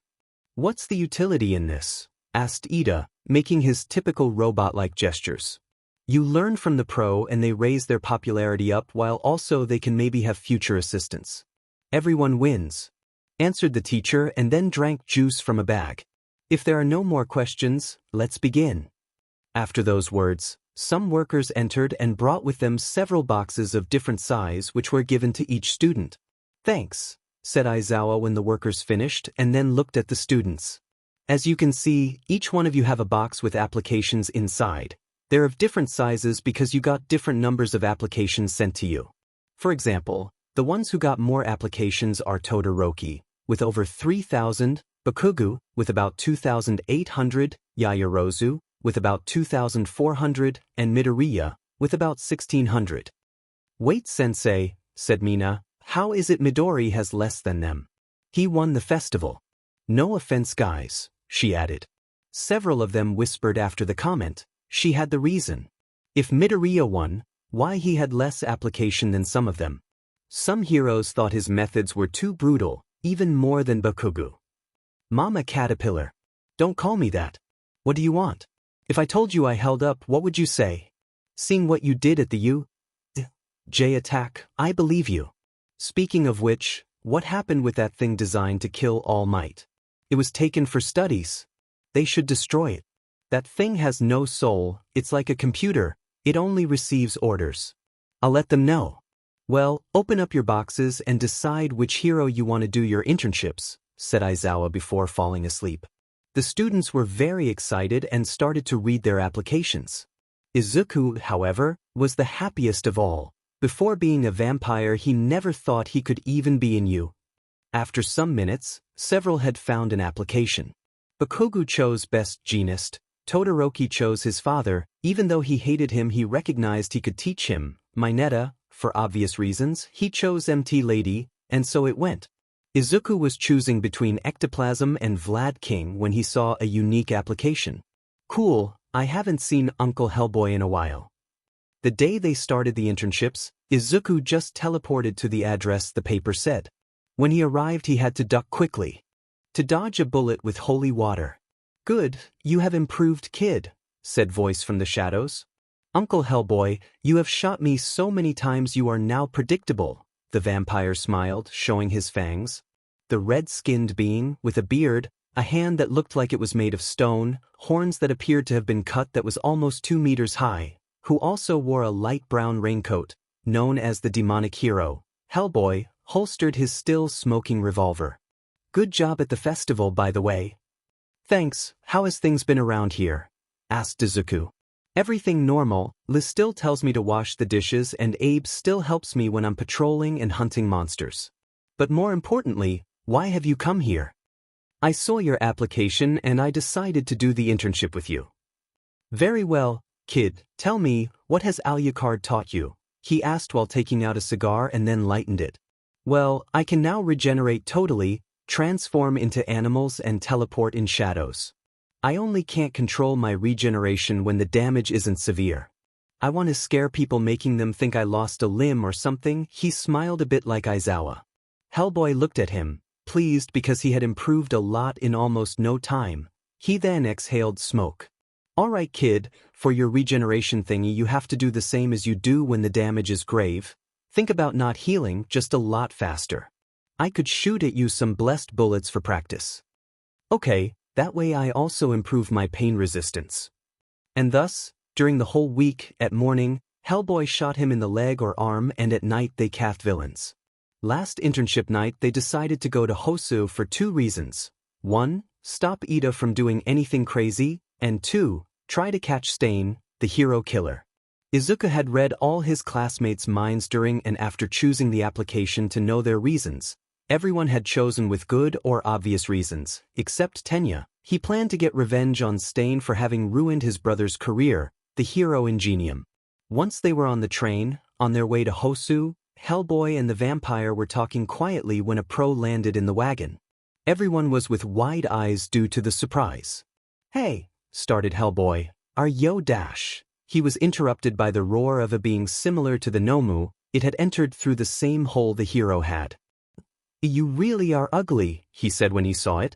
Then Hellboy dodged a punch and hit the thing once in the stomach with his stone hand, sending it through the other side of the wagon. Boy, go find your friend. I'll take responsibility for whatever you do, he said before going after the Nomu. Izuku quickly got out of the train and started to teleport to each alley in the city. From a tall building, Shigaraki was watching the chaos his 𝗏𝗏s were making. After some tense negotiations, the hero killer and the League of Villains had a truce and quasi-alliance. Even though the Hand's villain actually was planning to kill him at the first chance. Back with Izuku, he was fighting 𝐴𝗏 after he found him about to kill Tenya. "You're just another fake hero," said 𝗏𝗏 while dodging Izuku's punches. "The guy was good." "Go away, Midoriya, this isn't your fight," said Iida, paralyzed and with a cut on his shoulder. "You know, now I don't care much about your miserable life," said Izuku, trying to hit the hero killer. "It seems you don't appreciate it much if you decided to go for 𝗏𝗏 alone for vengeance," the vampire continued, this time on the defensive, "but I won't let the guy who is bleeding 2 meters away from you die for your stupidity." Iida had completely forgotten about the hero. 𝗏𝗏 had stabbed first. He was right, he didn't deserve to be a hero. But he still wanted vengeance for his brother. "Why?" asked Tenya. "I know what you're thinking, you big idiot," said Izuku. "But think about it, heroes wouldn't exist if they didn't go into what they're not called. And vengeance is far away to being a hero who does what he does because it's the right thing to do." "Boy," smiled 𝗏𝗏, "you are a true hero." He quickly cut him and liked the BLD to paralyze him. "That's why I'll let you live, but your friend and the pro are fake and they're gonna die." Izuku, from the floor, started to laugh. "What's so funny?" asked the killer, a bit angry. "That you think this will stop me?" Then the vampire let out some familiars. "Do you recognize them?" he asked mockingly.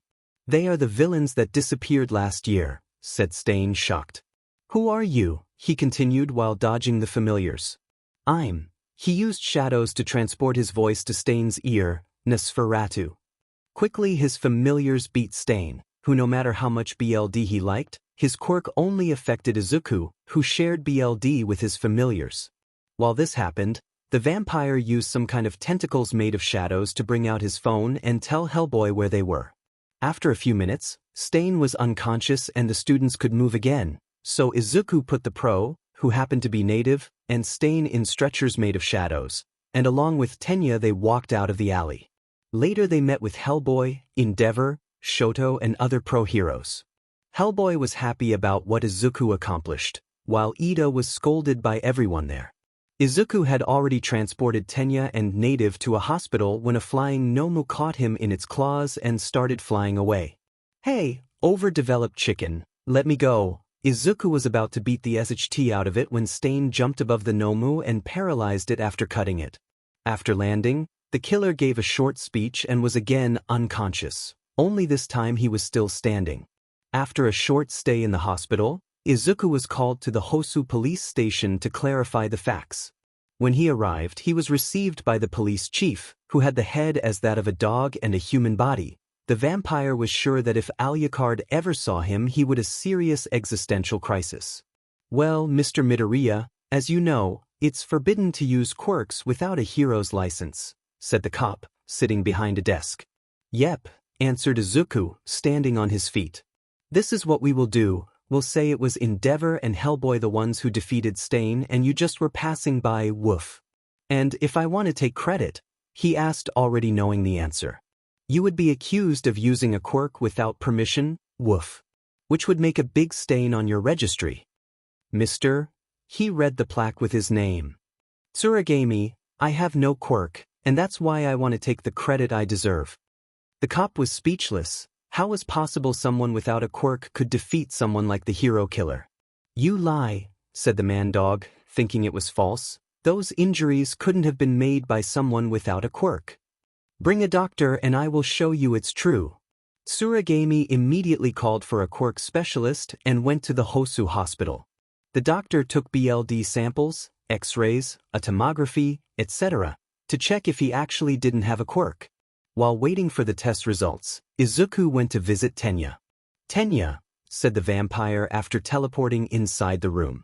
"Izuku," shouted the blue-haired teen, resting on the bed with an arm and a leg in a cast. "I almost had a heart attack. Don't do that again," he added more calmed. "All right," he said, bored. "I won't do it again. You are no fun." "What are you doing here?" I came to visit your sad and miserable existence. Thanks, I guess. How do you feel after almost dying for your stupidity? Like the biggest fool ever. And I'm sorry for being so selfish and unheroic, said Ito with his head down. All right, I forgive you for this whole thing. What? Just like that? You almost died too for my fault. He shouted, doing his strange gestures. Yes, just like that, and I was never in danger. I'm already dead. Explain yourself, Izuku. If I tell you, do you promise not to do anything like this again and that you'll trust in us? Also, you can't tell anyone else what I'm about to tell you. Okay, I promise. Well, I don't have a quirk. I'm actually a vampire. I suspected it. The whole class suspects it. Is it so obvious? My friend, you drink BLD, nobody has ever seen you eat anything, and Dark Shadow fears you, according to Tokoyami. Okay, aren't they scared of me? A little when you fake being dead and then reform your body, the boy answered, scratching his head. Ah yes, the all reliable, said Izuku.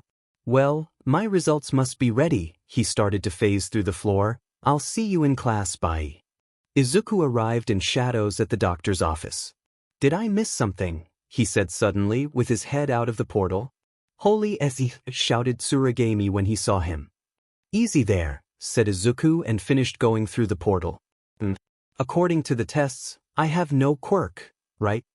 Right, said the doctor, but here I am, watching you coming out of a portal.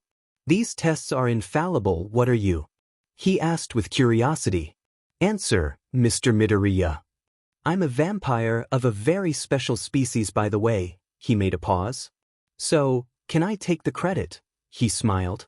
After explaining that All Might and you know about him and the school had taken the required measures about his diet and that he isn't a danger, Tsuragame accepted reluctantly to give him the credit, and they told he did it without using his quirk. When he was back to school, everyone except his class looked at him with either fear or respect. Midoriya, you're on detention, said Aizawa, just after he stepped in the class. Now why, Mama Caterpillar? Asked Izuku with a Cheshire's cat-like SHT-eating grin. Don't call me that. For being a sly BSTRD that uses legal lagoons. In a moment I'll tell you your punishment. He looked to the other students. Kids, we'll be doing an activity. After finishing the final exams, we're going on a camp trip for the weekend. The class exploded with joy. Shut up, the only ones going are the ones who pass their final exams. Izuku, your punishment will be to clean the bus we'll use with dental floss. No, yelled everyone except Izuku, who blocked out his ears and didn't give a F about his punishment. After classes, Momo offered to help study her classmates, and Izuku revealed to be a vampire. After the revealing, his classmates asked him a lot of things, like teleport them to the grounds or the cafeteria. One day, Mineta and Denki asked him to teleport them to the girls' changing rooms, but Izuku teleported them to the Sahara. After a few minutes he picked them up and warned them if they asked him that again, he was going to teleport them to Tibet or the ocean's bottom. When exams arrived, everyone passed the writing part of it. Then, next day, they made the practical part, which consisted of them fighting in pairs against a teacher. If they beat him, put on him cuffs, or one of them escaped, they would pass the test. The students would fight All Might, Nizu, Eraserhead, Midnight, and other heroes. Due to Izuku's skills, he was forbidden to use familiars or the SXL beam, and he teamed up with Katsuki. After a few minutes, the vampires and Katsuki's turn came, and they were surprised to see they would fight All Might. Young Midoriya and young Bakugo greeted the hero with his permanent smile. Now I'm a villain and you will fight me as such. Now his smile gave them chills. Don't worry, I'm using weights that hold back my power to half. He pointed at some kind of bracelets he was wearing. So, let's start, shall we? Then All Might basically disappeared due to the speed he was moving at, surprising Katsuki. Izuku saw him at a normal speed and dodged him. The hero threw Katsuki pretty far away. The kid could just barely get up. Shitty nerd, shouted Katsuki. You better have a plan. Oh yeah, I do, Izuku said mysteriously after appearing behind the explosive boy. I have plenty of options. What will you choose? Leave him unconscious. Run away. Hurting him so much we can put the cuffs on him. Make him give up. You are scaring me, said Bakugo. I think I choose to leave him unconscious. Alrighty, he was going for All Might but he was stopped by Katsuki. Hey, just a quick question. Why you didn't eat that weird thing the villains had? That piece of 𝐶𝐮𝐬𝐴 didn't have a soul. I can't absorb it if it doesn't have a soul. But I already took care of it. I ripped off its head and destroyed its brain and body, and sent the head in a gift box to the villains in a portal. I shouldn't have asked. Hey, said All Might behind them, don't ignore me. He gave a powerful punch, but Izuku made himself intangible while Katsuki barely dodged it. Excellent, said the vampire while opening a portal. You saved me the job to go for you. Izuku put the portal below All Might. Omi wa mao shindiru, said Izuku and made the hero fall through it. After 10 minutes, the vampire made an opening and All Might hit the ground with tremendous force. Hey, he's pretty weakened, but isn't unconscious, said Katsuki while approaching the hero. I thought it wasn't fair I won alone. He pointed at All Might and smiled. All yours, Kaken. After a few minutes, in which the weakened peace symbol still fought Katsuki, the latter ended up putting the cuffs on him and they won. Meanwhile, at the League of Villains bar, Shigaraki looked annoyed and bored at the new recruits that, thanks to their association with 𝐶𝐮𝐬𝐴 and an old contact, decided to be villains. A burned boy and a crazy girl, said the villain, inexpressive. You, he pointed at the blonde girl with an eternal blush and with her hair tied in 2 messy buns who also wore a schoolgirl outfit. What's your name? I'm Toga, 𝐒𝐮𝐴. And I worship 𝐶𝐮𝐬𝐴. I want to be like him. I want to kill him and dash. Tamura Shigaraki, called 𝐾𝐮𝐭𝐡𝐨𝐫. I apologize for the interruption, 𝐒𝐮𝐴, but this is important. He apologized and looked at Tamura. This arrived through one of my portals. He pulled out a red gift box with a green ribbon. 𝐾𝐮𝐭𝐡𝐨𝐫, we're not in Christmas, get rid of it. No, it's not that. The important thing is who is it from. And who is it from? The note says, from 𝐴 handy. That son of a beach, growled Shigaraki. Who are you talking about, Mr. Shigaraki? Asked 𝐒𝐮𝐴. The other boy also was interested. About a being more powerful than All Might and the one who defeated 𝐶𝐮𝐬𝐴, replied the villain of the hands. Izuku Midoriya? Asked the burnt recruit. That one, said 𝐾𝐮𝐭𝐡𝐨𝐫. Dabi Midoriya. Is he son of Hisashi Midoriya? Asked 𝐒𝐮𝐴. Yes, he is the son of the rookie villain that disappeared last year along with other who we know were devoured by Izuku, said the mist man. That WhatIf dared to humiliate me and give a nickname, said Tamura. 𝐾𝐮𝐭𝐡𝐨𝐫, open up the box and let's forget about this thing. The mist man opened the box and dropped it from the shock. Inside was the brainless head of the gnome, with a smile carved by knife along a note. What's that? Asked the blonde, surprised. That was a being designed to kill All Might, answered Shigaraki while taking the note, careful not to disintegrate it. After reading, he growled and sat at the bar. That son of a beach will see, soon he'll have a surprise for him, said Tamura and asked 𝐾𝐮𝐭𝐡𝐨𝐫 a drink. Dabi picked up the note and read it aloud.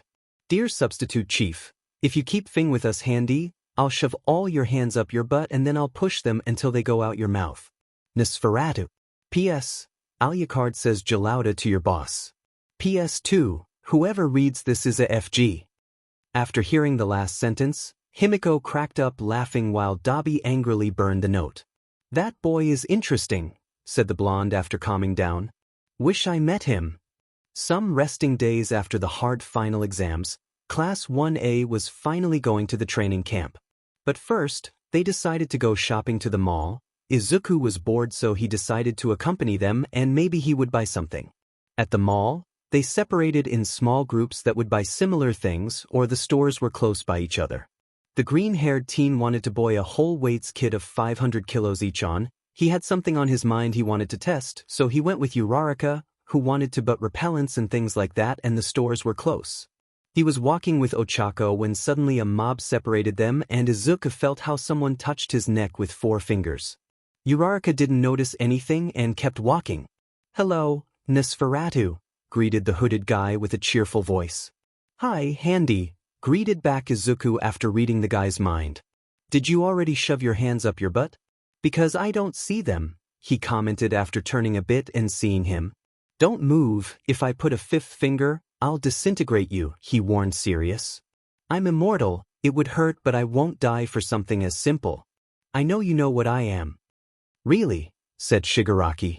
In that case I'll tell you I can kill 20, perhaps 30 people in a minute before they even realize what's happening, he commented while seeing people passing by. So that's how it is, huh? Said the vampire, upset. In any case, I just came here to talk. Consider it a little truce, said the teen. I know you say the truth, how about we sit down and talk like civilized people, said Izuku. Besides, he smiled, I don't go that way, and from the way you hold me, people are going to be thinking about it.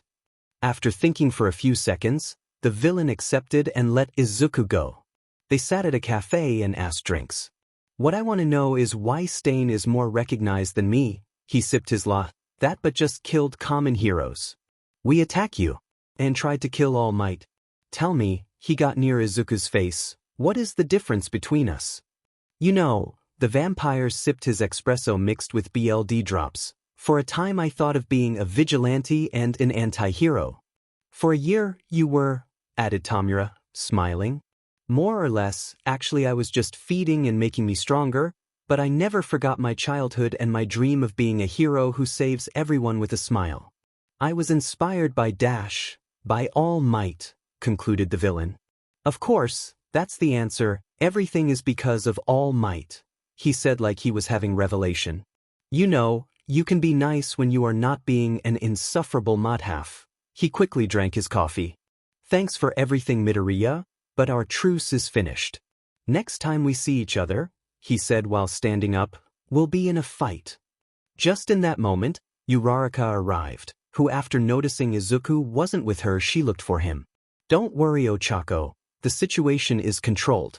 I see you have met a friend, Izuku-kun. That's right, now if you excuse us, my friend has to go now, he's actually very busy, answered Izuku. Yes, I'm sorry for taking your time, said 𝗏𝗏𝗏 in a rush. Goodbye, Midoriya. He got away quickly. After calming Uraraka, who was very scared after the encounter, the vampire commented to her what happened. As he knew 𝗏𝗏𝗏 wasn't going to hurt anyone, he didn't consider calling the police, but when he met with his class, he told them what happened. However, he didn't know a blonde girl had been spying on him. Something that surprised Class 1A was that Class 1B was also going on the trip. That only meant two things. 1, Denki and Minato were going to be like beaches in heat, and 2, they would have to put up with that but called Nido Monoma. Oh, so some of Class 1A failed the exams. Started Monoma when he saw Izuku's class approach the buses that would take them to the camp.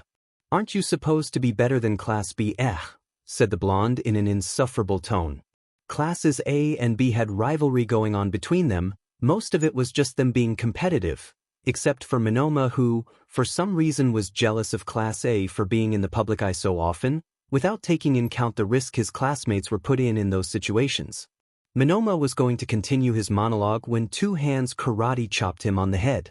One was the enlarged hand of Itsuka Kendo, an orange-haired girl who was kinda Class B's mom, and the other one was made of shadows and was Izuku's. Excuse his behavior, said Kendo, embarrassed. Not all of us are like this guy, she said while she threw the unconscious body of Monoma in the bus. After that strange moment, Class B's bus departed and after a few minutes, Aizawa appeared. Well kids, get in the bus and remember you won't be bringing your hero costumes. Mama Caterpillar, did you take the precautions I told the teachers? Don't call me that, and yes, thanks for the warning. When they arrived, they realized they were going to some woods circled by mountains, not to the beach as the class perverts had thought. They were greeted by two women who seemed to have a cat FTSH, as they were using cat ears and gloves shaped like cat paws. One was blonde and the other was a brunette. The pussycats, commented Izuku. That's right Midoriya, replied Aizawa. As Midoriya said, this are heroines, they are part of the wild pussycats group, they are specialized in mountain rescue. Thanks, Aizawa, said the brunette. I'm Mandalay and this is Pixie Bob. Your camp has already started, you have to go to our base, which is at the end of the forest. She pointed at some houses that were at the base of a mountain, around 10 kilometers away. And arrive before 12:30 or else you won't have lunch. Yeah, you know, I forgot the kitchen was on, said 𝐻𝐻𝐿 trying to escape. And I forgot to feed my dog, said Denki, also walking slowly towards the bus. Oh no, you won't, said Pixie Bob, activating her quirk and making the ground slide. All students, except Izuku, fell from the platform they were on and landed in the forest. Hey kid, how you didn't fall? Asked 𝐻𝐿𝐿, surprised. I'll go now, said while returning to Tangible again. It's just that I have to do Aizawa-sensei's detention. As I know you'll do it absurdly fast, you'll do your punishment and go to the base, all in less than 15 minutes, said the teacher, bored from his sleeping bag. What's your punishment? Asked Pixie Bob. Clean the bus with dental floss, answered while taking the floss Aizawa offered him. Don't you think it's too much? Asked both women with their hands on their side and watching angrily at the teacher. It's barely a challenge. Look, he pointed at the bus. There's nothing there, said 𝐻𝐿𝐿. Don't you see it moving a little? Now that you mention it, yes, answered Pixie Bob. While they were talking, Izuku was cleaning at full speed using both his normal arms and shadow arms. After 5 minutes, he finished and got out of the bus. I'm done, said the vampire while throwing the empty floss box to the ground. It's so clean you'll see your reflection and you can even eat on the floor. It also smells like mint. Good Midoriya, you have exactly 9 minutes and 20 seconds to be there. See, I'm going. He took a racing pose and looked behind him. You should grab onto something. Aizawa immediately did it. Izuku took air and ran so fast he broke the sound barrier and also made both heroines go flying and landed on a treetop. Meanwhile, in the forest, the rest of the class was fighting what seemed to be earth golems.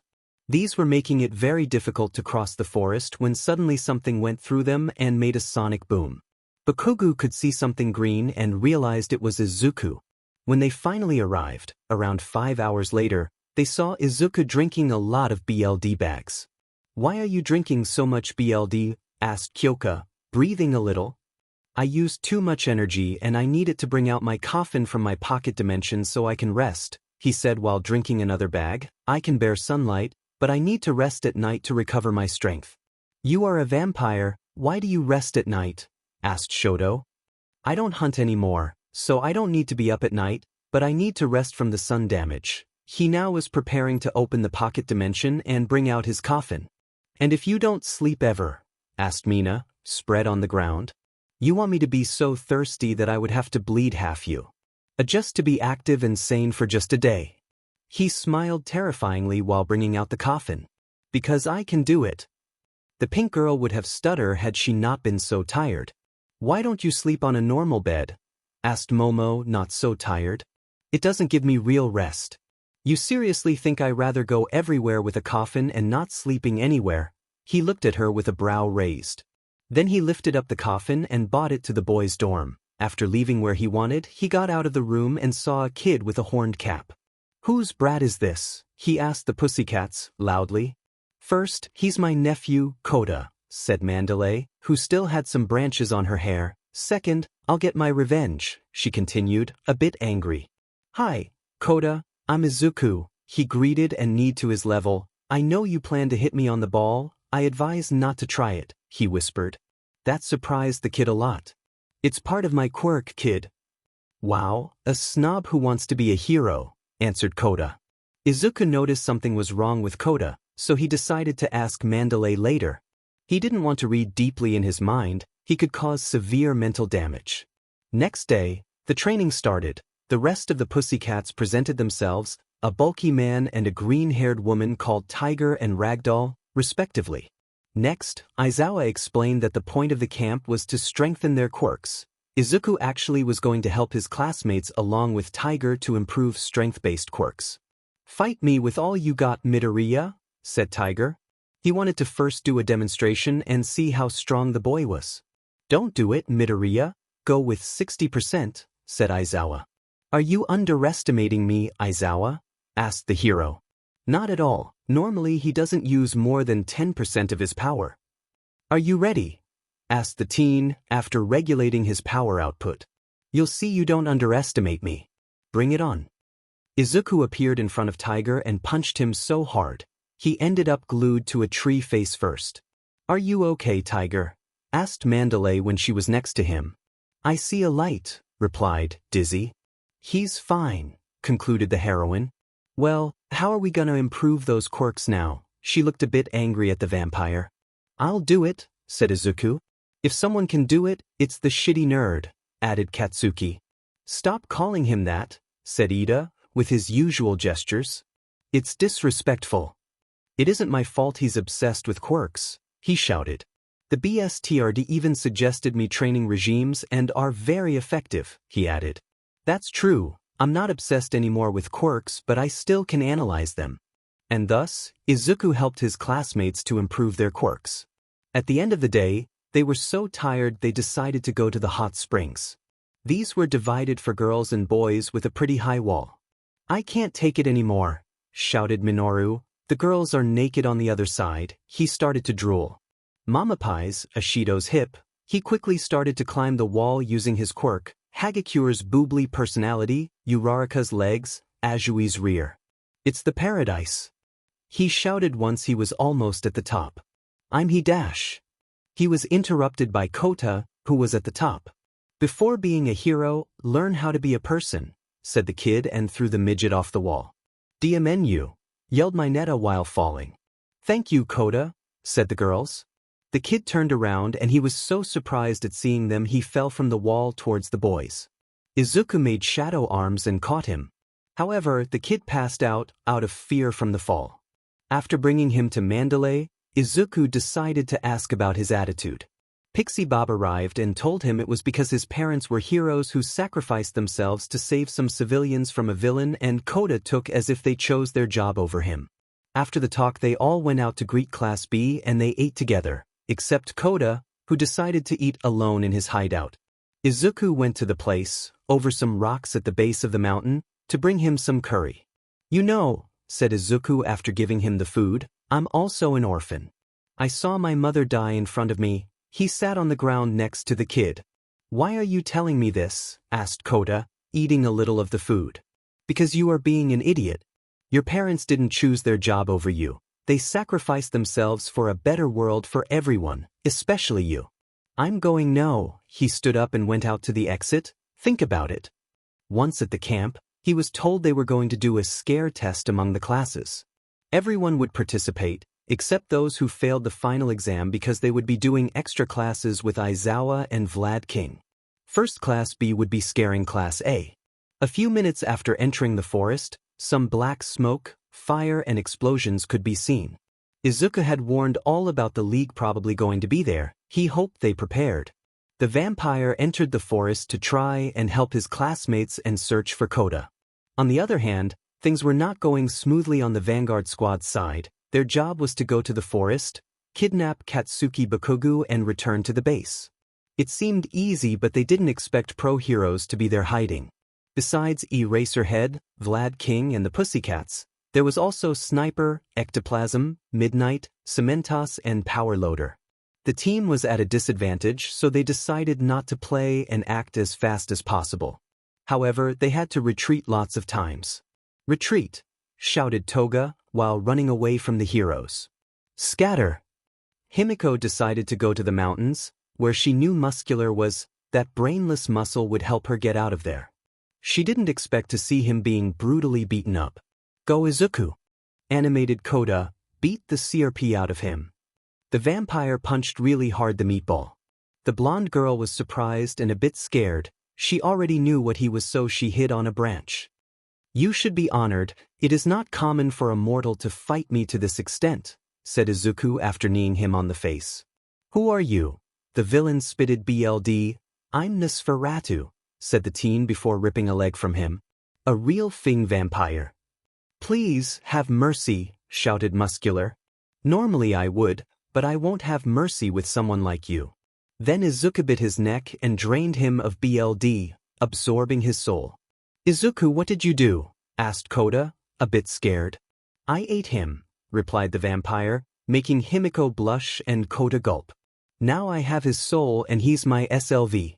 Kota," he continued when he saw him smiling due to Muscular's destiny, Don't follow this example, I only did it because he wasn't going to repent anytime soon. He saw the tree where the villain was hiding. And you, 𝐻𝐼𝐼𝐼𝐿, get down here and surrender. The surprised girl fell off the tree. Itai, she complained, you shouldn't be scaring people like that, Vampire-kun. My name is Izuku-Midoriya, finished the psycho. Apparently you have been stalking me, he said while reading her mind. But naughty girl. Izuku blushed and Toga too. What is it, Izuku? Asked Kota, not understanding anything. Also, it seems you're only in the league because you thought 𝐻𝐼𝐼𝐼𝐿 was with them. Let me tell you, he just had a truce with them. Really? Asked the blonde girl. See, now what do I do? She started doing a curiously adorable tantrum. The vampire thought fast and took a decision. Come with me, I can help you, he stretched his hand. I like you, your quirk is similar to my condition. And if you are a good girl and don't break too much rules, he added flirting, someday we could do what you were thinking. Toga thought about it for a moment. She was an orphan, she was tricked, she didn't know what to do. The boy she liked was offering his help and even to maybe do naughty things. I accept. She took the vampire's hand, with a condition, from now on you'll be my boyfriend, she added blushing. Of course, whatever my appealing girlfriend says. What has just happened? Asked Kota, seeing the strange scene. Now I have a girlfriend and she's no more a villain, I think. After calming down Himiko, who was very excited for the vampire's words, Izuku thought about how to explain everything. He had an idea, so he asked Toga to not do nor say anything when they arrived unless she was asked to. Then he took both of them and traveled with shadows and ended up in the base. After getting out of the portal, Izuku quickly put Himiko behind him, just in case someone was irrational and tried to attack her. Midoriya, who's that girl? Asked Aizawa and prepared himself for a possible fight. However, before the vampire could speak, Ochako interrupted him. You! Shouted the gravity girl and pointed her finger at her. Hi Ochako, greeted Toga. Hi Tsu, added after seeing the frog girl. Sorry for the BLD thingy and your tongue. What's Uraraka talking about? Asked Mandalay, not taking her eyes off the blonde girl. She's a villain. She was the one who 𝐻𝐼𝐼𝐼 my BLD and made that cut on Tsu's tongue. Obviously, the heroes were angry and took defensive positions. Stop all of this, said Izuku while lifting up his hands, trying to calm everyone down. She's not a villain anymore. How come? She attacked us this same night. Yelled Uraraka, hysterically. I read her mind and convinced her to leave the league. Are you sure, Midoriya? Asked Aizawa, putting down his guard. That's right, Eraserhead, I can give you info. Besides, I only went to the league because I thought they followed 𝐻𝐼𝐼𝐼's ideology, said Himiko seriously. And those beaters tricked me, she said tenebrously, but my Izuku-kun told me the truth. So I decided to follow the only true hero besides All Might that 𝐻𝐼𝐼 recognized. My Izuku-kun, she finished smiling and with a huge blush. If what she says is true, we 𝐻𝐼𝐼𝐼. How come he is your Izuku-kun? Shouted Ochako, while several girls, including heroines, glared daggers at both girls. I don't see your name on him. Yours neither, amiga, answered Himiko mockingly. I'm not your friend and dash. Ochako, stop, said Izuku. Himiko says the truth, we are in a relationship. It was her condition to leave the league. Then he took Toga by the waist and kissed her. Midoriya, you're on detention, said Aizawa. Thing SHT, stop the punishments, won't you? No, answered the teacher, bored. As I was saying before being interrupted, he looked at Uraraka, who in turn shrank in embarrassment. We could have Toga join Class A. But first, I have some questions. Midoriya, why did you decide to do this? It's what a hero does, he helps others, them being civilians, heroes or villains. Besides, her quirk is like mine and I know what it feels to have a villain's quirk. Very well, Toga, you said you would give us info. What was your objective tonight? The objective was to kidnap Bakugo and try to make him join the league. Nothing else, he asked, using his quirk, which made him look terrifying. Nothing else, she answered, scared. Then why was Ragdoll kidnapped? What? Shouted Toga, surprised. Dabi, she said angry, that demon rat. Don't worry, I've already read your mind, I'll tell them, Izuku said while hugging her. What's wrong, Midoriya? Asked Aizawa. Do you remember Handy? He asked. He saw him nod, so he continued. That son of a beach sent them fully knowing I was here, thinking I would kill all of them, and asked to bring him Bakugo, and if they couldn't, at least someone with a quirk. Apparently, they sent a Nomu specifically for Plan B, and the guy made of mist was their route of escape. Izuku. I hate to say this, but, the teacher sighed tiredly, talk with 𝐿𝐼card and ask him to meet with you, me Toga and All Might at the principal's office tomorrow morning. Next morning at the principal's office were 𝐿𝐼card, 𝐬𝗓𝗓, Toga, Nizu, Aizawa and Izuku. Why did you call me for, Izuku? Asked 𝐿𝐼card, bored and drinking wine mixed with BLD. Aizawa-sensei asked me to, he replied. And well, Aizawa? Asked Nizu. Why did you call for a meeting in my office? Let's do this in order, said Aizawa, kind of nervous due to 𝐿𝐼card's presence. First, the thing about Toga leaving the league. And I care because, asked 𝐿𝐼card. She's Izuku's girlfriend, answered the teacher. You know how it is, Izuku, don't get her PR'd yet, said 𝐿𝐼card, mockingly. I'll try. Well, the thing is, as she was a villain, we don't know how to treat these cases. Let's have her living with Izuku, he will take responsibility for whatever she does or doesn't, said Nizu. It surely won't bother 𝐿𝐼card or 𝐬𝗓𝗓. Why did you choose her, boy? Asked 𝐬𝗓𝗓, watching Himiko. She's obsessed with me, she's a bit crazy, she's appealing and her quirk is similar to our vampirism, answered Izuku without blinking. In what it's similar to it? Asked 𝐿𝐼card, interested. I can transform into anyone who I drink his BLD, not to mention I'm pretty strong, fast and agile for someone without an augment quirk, she replied, as red as a tomato due to what Izuku had said. Interesting, said 𝐿𝐼card. We'll talk at home, Himiko Toga. Now that is decided, why don't you go outside and wait while we continue the meeting, said Nizu to Toga. She nodded and went towards the door. When she was about to open it, it was suddenly opened and she was buried in the wall behind the door. I'm entering like a normal person, said All Might. Like an abnormal person you mean, you piece of alienated CRP, replied 𝐿𝐼card. What are you talking about, 𝐿𝐼card? Asked All Might. About how you just squished my daughter-in-law/girlfriend against the wall, you muscle with no brain, said at the same time 𝐿𝐼card and Izuku. Yugis, said the hero and took Himiko out of the wall. I'm sorry. Togeda, answered the girl, a bit dazed while walking out of the office, holding her head and stumbling. I'm sorry, Toga Xiaojiu, he answered embarrassed. Why did you call me for, anyways? He asked once Toga had gotten out of the office. First, Toshinori, stop using that form, these vampires already know you are weak and they're gonna help us with All for One. Very well, Principal, I trust in you. All Might then deflated and ended up looking like a skeleton, then he proceeded to talk about his power and AFO. So that weak SHT from 100 years ago became strong, huh? Said 𝐿𝐼card, remembering how the guy shitted his breeds when he saw his power. Wish he had seen me in London 30 years ago. So will you help us? Asked Aizawa. I'm sorry, caterpillar-shaped BLD bag, but I don't want to waste my tie against someone so weak. But I can lend you both Izuku and 𝐬𝗓𝗓, both of them would more than capable of finish him. We don't want to kill him, said All Might. The hero felt kind of weird after telling them about how his power was passed as a torch and that its origin was AFO's brother. Without mentioning that he had already passed down his power. That's bad, then only 𝐬𝗓𝗓, 𝐿𝐼card said. Izuku could accidentally kill him, 𝐬𝗓𝗓 has better auto-control.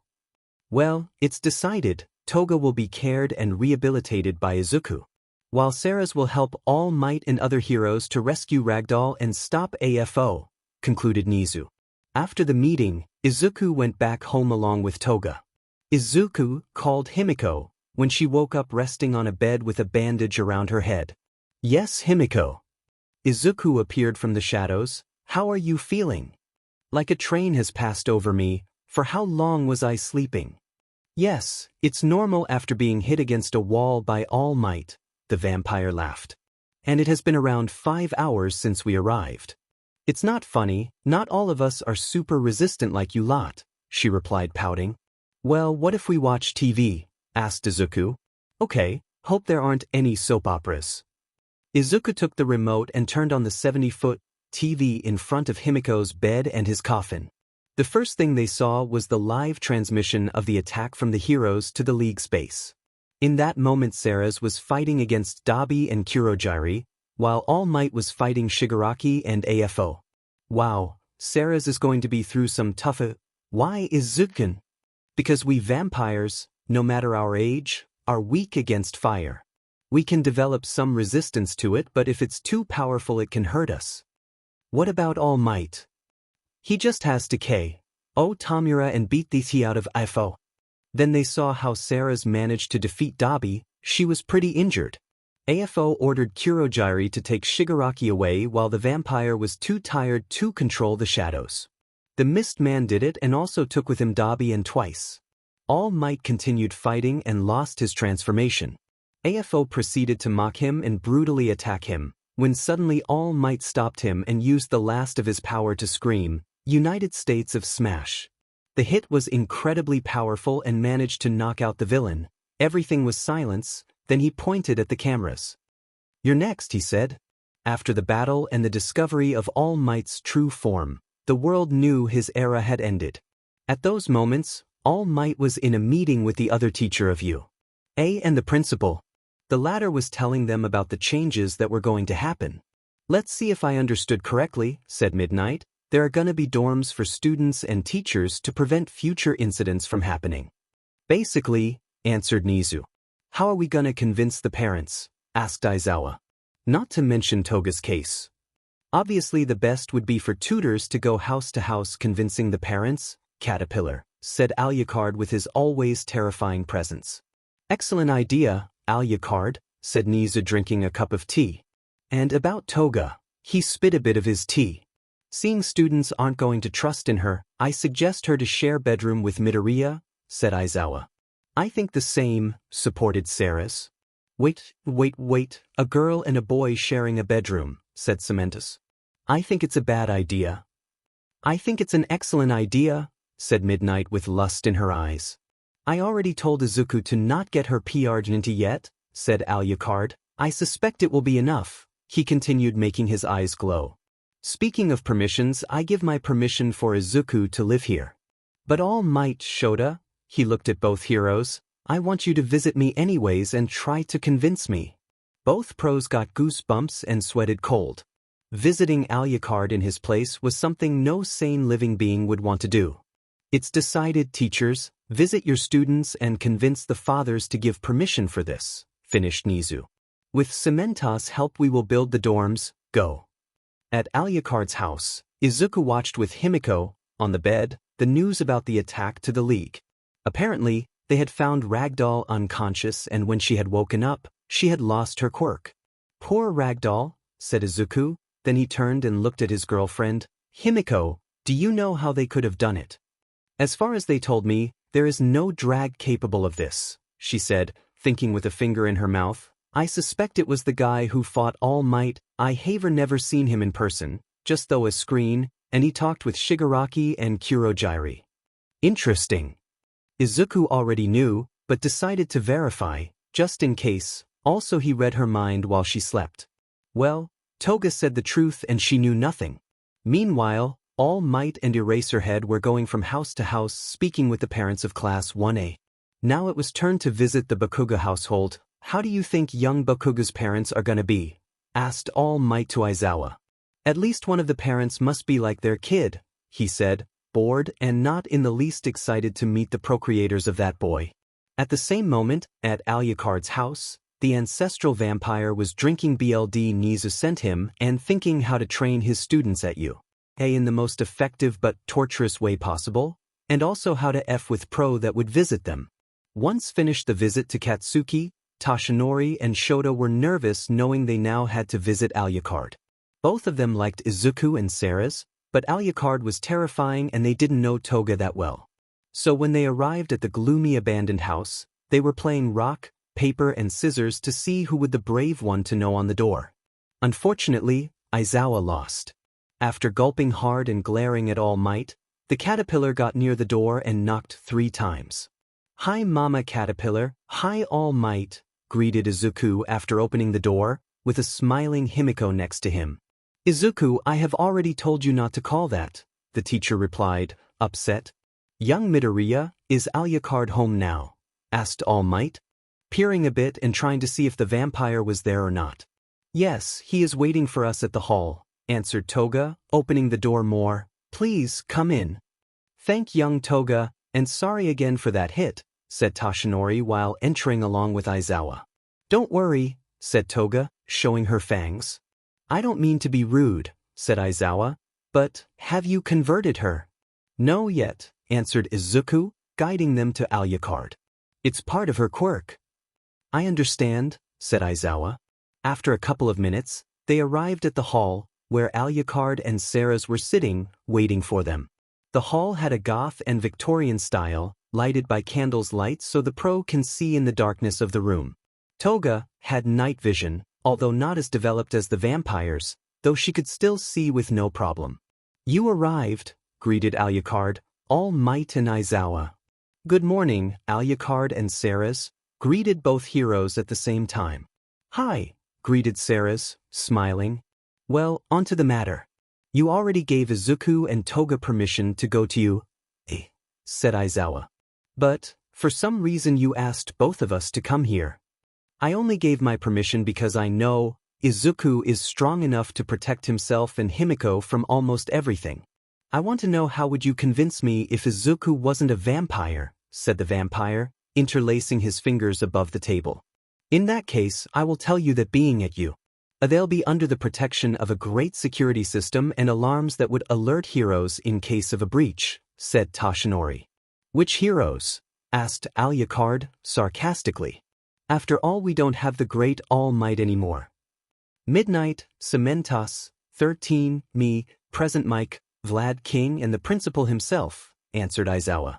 "𝐴𝐿𝐼card, why are we doing this?" "I'll tell you in a while, Caterpillar. Now continuing, the teachers are gonna live at school. They will rotate, in that way there's always gonna be equilibrated response teams," said All Might. "No one is there permanently?" now asked Sarah's. "No. Just what I thought, I'll talk with 𝐀𝐮𝐬𝐴 later. I've already given my permission, the talk is finished." 𝐴𝐿𝐼card stood up and asked both of them to leave. When vacations were over, the students finally would move to you. Izuku and Himiko were the first to arrive, thanks to the shadows. The last to arrive was Uraraka, who, after seeing Toga, got pretty hysteric. "What the hell is she doing here?" she shouted, pointing at her. "She's your new classmate, Uraraka," said Aizawa laid over the entrance. "Give her a chance. Besides, Izuku is her guardian, he will control her." "Yeah, also, she's not that bad once you know her a bit," said Kyoka. "She's even likable," mentioned Momo. "Thanks, Yamamoe," said Toga. "Do you like the nickname I gave you?" "As a matter of fact, yes, thanks Toga." "And she's hot," added Mineta, drooling.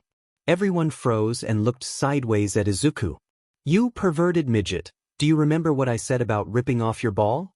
asked Izuku, calmly. "Now add Toga will make you eat your little friend with a baby spoon along your ball." Mineta passed out immediately. "Marry me," said all the girls. "I don't mind sharing." "Back off, Beaches," said Himiko and put herself in front of him. "He's mine, get your own." Each one took a sneak peek at her crush. "I'm afraid I'm going to break it," said every girl. "Toga, you're on detention for speaking like that." After everyone calmed down, Aizawa gave them the rest of the day to organize their rooms. Izuku and Toga were giving the last touches to their room. "Hey, Aizu," said the blonde girl, a bit sad on her bed. "Why I am on detention?" "Don't worry, Mama Caterpillar has punished me so many times, I'm starting to think it's his way of expressing he cares about me," he answered while putting soil into his coffin. "Really?" "Yep." Izuku approached his girlfriend and gave her a light peck on the lips. "Hey, everyone, go downstairs," shouted Mina. Once girls and boys were on the first floor, the joyful pink girl asked about doing a small tour through all rooms. Everyone accepted. During the tour there were normal, strange and bizarre rooms. Todoroki's, Yaoyorozu's, Midoriya's and Tokoyami's were in the latter category. Shoto's had a full Japanese style. 𝐒𝐮𝐬𝐽𝐻's was literally the Batcave, Momo's was huge but pretty much empty, and Izuku's was the weirdest. It was completely red, with a gun maintenance station. Also, on the red bed the pillow was pink, and next to the bed there was an open black coffin with soil in it. Near those, there were 2 desks, 2 computers and bookshelves filled with books, sharpening stones, ammo boxes, plushies, knives and rifles. The only one they didn't visit, for obvious reasons, was Minatus. Meanwhile, Alucard was talking with Nizu at the latter's office. Nizu, I'll be direct. I would like to live with Sarah's in one of the rooms, permanently. But, asked the being, analyzing the vampire. I like you, I'm tired you're being blamed for everything and I want to help you protect everyone. With me here, no one with half a brain would dare to attack. No, I trust my teachers. Not even a direct alarm to me, asked Alucard. Nizu was one of the few he would consider a friend, he wanted to help him. It won't be necessary, we already have one, Nizu smiled. Besides, Izuku will know when to call you, so you won't waste your time for nothing. The vampire laughed. Well, now that we're here, how about a chess match? With pleasure, said the principal while taking out the board and the pieces. Next day, Aizawa was in front of his students at class. I have to tell you the real purpose of the camp, before the League of Villains attacked. He looked sideways at Himiko, who was a little uncomfortable. Its purpose was to help you develop special moves so you could attend the Provisional Hero License exam. All students were both excited and upset. However, there are still 10 days till the exam. We're gonna use that time to help you develop your moves. Go change into your gym uniforms, we're going to Gamma Ground. Izuku was thankful they weren't going to use their hero costumes because he hadn't brought Himiko to the workshop yet. That day he was going to take her there. Once changed, Aizawa took them to the training grounds. They met All Might, Midnight and 𝐶𝐿𝐼𝐼𝐼 there. Good morning, Shounins and Xiaojous, greeted All Might. Today we're going to carefully watch your quirks and guide you so you can create your special moves. Boys and girls, I created this place with my quirk and I can control it to adapt to any quirk, 𝐶𝐿𝐼𝐼𝐼 commented and smiled. You can go all out.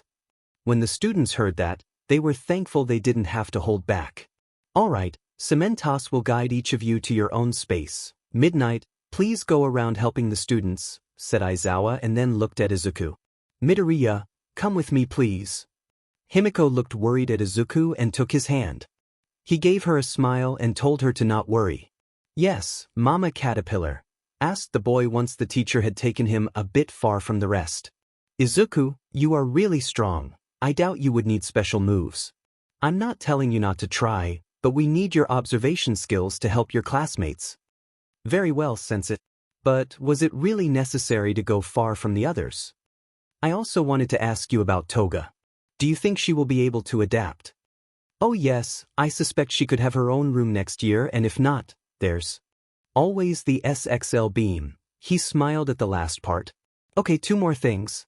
Are you planning to convert her? And why did you name it like that? I want to first verify she's 100% reliable, then I'll convert her. About the other thing, I didn't name it, Pip did. Ask Sarah's for details. It's a very funny story. Okay, I'll do it. Now let's go with the rest of the little ones. What?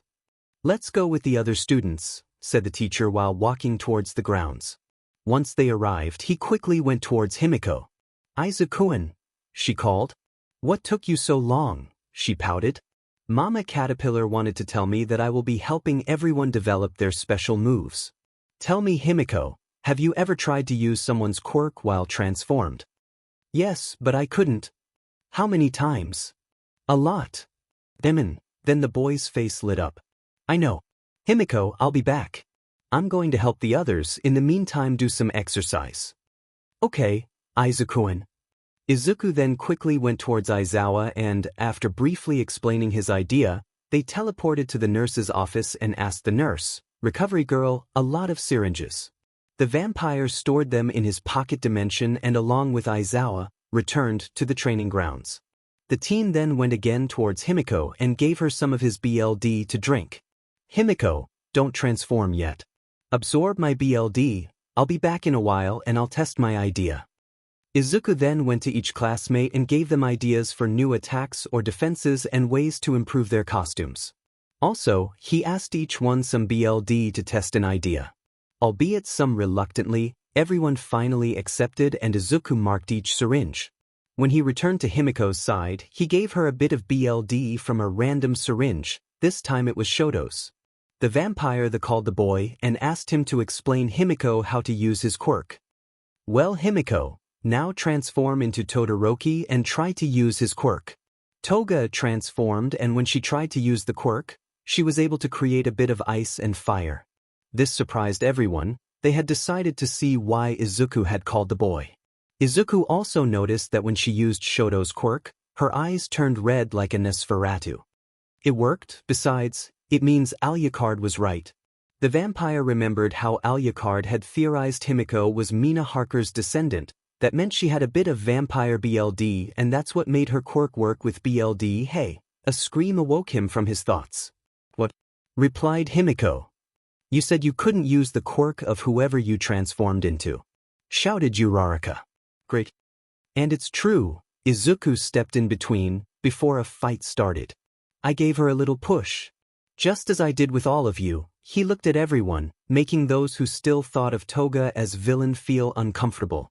I don't know what your problem is, he looked at Ochako. I'm just going to ask you to leave her alone and to try and look beyond the fact she was a villain. I'm so proud of the little one, Aizawa thought. Fortunately, Izuku was too distracted to hear that thought. Class is over, I recommend you to go visit the support workshop if you have an idea, said Midnight. Alright Himiko, you heard her, let's go, said Izuku while lifting her up bridal style and opening a portal that would take them to the workshop.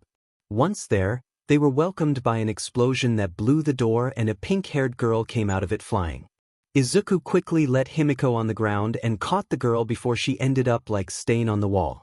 What the heck did you do now, 𝐶𝐿, yelled the pro-hero power loader while walking out of the smoking hole that once had a door. I was just making a cheese sandwich with a laser beam, she answered from Izuku's arms. Like hell I believe you, shouted the hero. That girl really made him lose his Aizu, I believe you can let her down now, said Toga with a murderous look. Oh right, sorry, Izuku let 𝐶𝐿 stand. Thanks, good catch, she said. I'm 𝐴. Yes, I remember you from the festival, I'm Izuku Midoriya. You are the one from the festival and the one who defeated Stain without using his quirk. Mei said, excited. Toga in the meantime was burning in jealousy and literally, she still was transformed as Shoto and her left side was in flames. Himiko, called Izuku, making her put out the fire. Well, what brings you both here? Asked Mei. Who's gonna improve the costume? She's here for a costume from scratch, the vampire pointed at Toga. He just finished the sentence and 𝐶𝐿 had already taken their hands and was pulling them in the workshop. How exciting! Shouted the inventor when they arrived at her workstation. Tell me, what's your quirk? What do you want your costume to be like? What features do you want in it? Actually, I don't know, Toga said. He's the one who knows. Well? She looked expectant at Izuku. Well, it needs to be resistant to anything and very flexible. She transforms into someone else once she drinks his BLD. She also needs something to SCK BLD and store it in cold containers. She also copies quirks, it needs to be adaptable. Also, she copies clothing. That's a challenge, said Mei worried, but I'll do it, or else I'll stop being Mei 𝐶𝐿. Hey Mei, I also need that when I stop the transformation, I don't end up naked, added Toga. The substance I secrete when that happens covers me, but it's not enough. Give me a sample and I'll see what I can do. She gave her a jar. Himiko then went to the restroom. Izuku meanwhile asked Mei the most resistant force and impact meter she had. Mei searched through her things and found one made of a titanium alloy. Just at that moment Toga returned, normal looking and with a jar full of gray substance. I recommend you to start now because it disappears in a few hours, said Himiko and returned the jar. Aye, Captain, shouted Mei. I'll call you when I'm finished. She quickly started to experiment. Izuku and Toga took that as their exit quote. So Izuku made a portal and with Toga both appeared in front of the changing rooms. Both entered their respective side to get changed. When Izuku entered, the boys were surprised to see him. He normally just appeared clothes on him. Deku, called Katsuki. What are you doing here? I decided to try and be normal again and mix with you all, he answered, stoic. Well, welcome Izubro, greeted Kirishima. What was the BLD for, by the way? He asked nervously. I hate needles. It was for Toga's quirk. She transforms into whoever she drinks BLD from. Sorry, Shoto, it must have been surprising to see her transformed into you. No problem, I trust you. Think of all the possibilities, whispered Mineta. However, Izuku heard him clearly. Care to repeat that, shitty midget? Said the vampire, a tad angry. Come one, don't deny you have thought about it, said the grape, ignoring Izuku's tone. Imagine if she transformed into Momo, Azui, Midnight, Mina or Class B girls, he drooled. I prefer her as herself, thank you very much, said Izuku angrier. I don't deny the rest are appealing, but my Himiko is special for me. However, the boys didn't know that the peephole had only been covered with a thin layer of cement from their side. So, the girls, making a bit of silence, could hear everything they were saying. Himiko was blushing and she was also very happy, while the other girl were jealous and thinking she was a lucky beach. Izuku is such a gentleman, commented Momo, forcing out a smile. Yes, and he's all mine, answered Toga. Kyoko was about to say something when they heard a loud noise outside in the campus. Mina got near the windows and saw someone had sent Mineta flying all the way to the main gate of U. He was glued by his hair to the wall. The curious thing about it was that the midget was a bit burned, and scratches all over his body and his hair was spiky. At the boys' changing room, everyone was giving everyone high fives and looked proudly at hole in the wall Mineta had made when he was kicked by Izuku after all of them had punched him. Just as Toga had told her that the substance disappeared in a few hours, Mei went to work. Okay, let's see, she looked at the jar, this thing is obviously organic. She thought for a few seconds. I know. Towards the microscope. Mei ran to where the tool was, her quirk gave her a really good sight, but it wasn't enough to see microscopic objects. After stumbling over a lot of junk and saving the jar from falling a lot of times, she arrived at her objective. Let's see, she said while analyzing the sample under the microscope. Just what I thought, it's some kind of polymer, but it can go through fabric, she said while leaving the tool aside.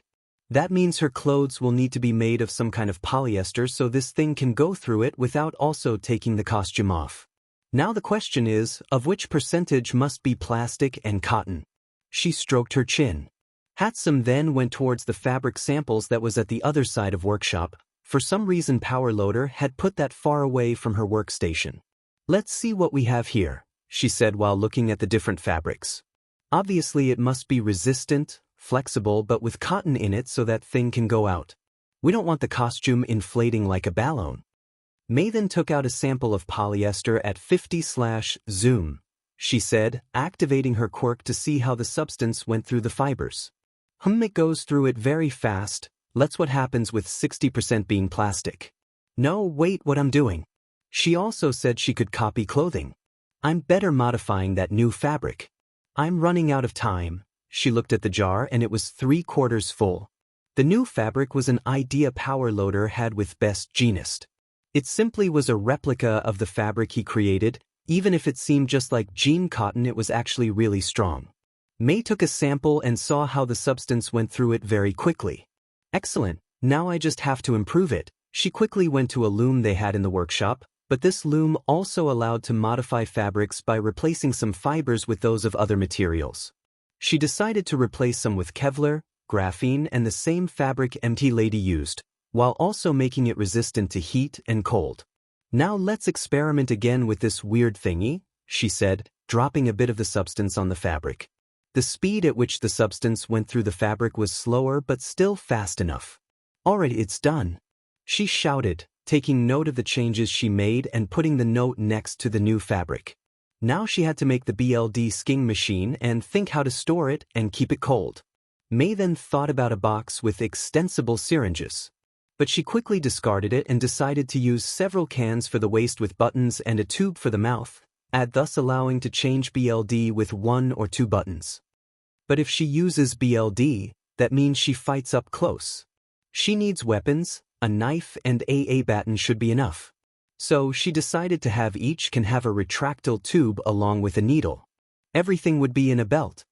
The schematic is done. Now, how do I keep the BLD fresh? May thought the whole day, but she didn't have any idea.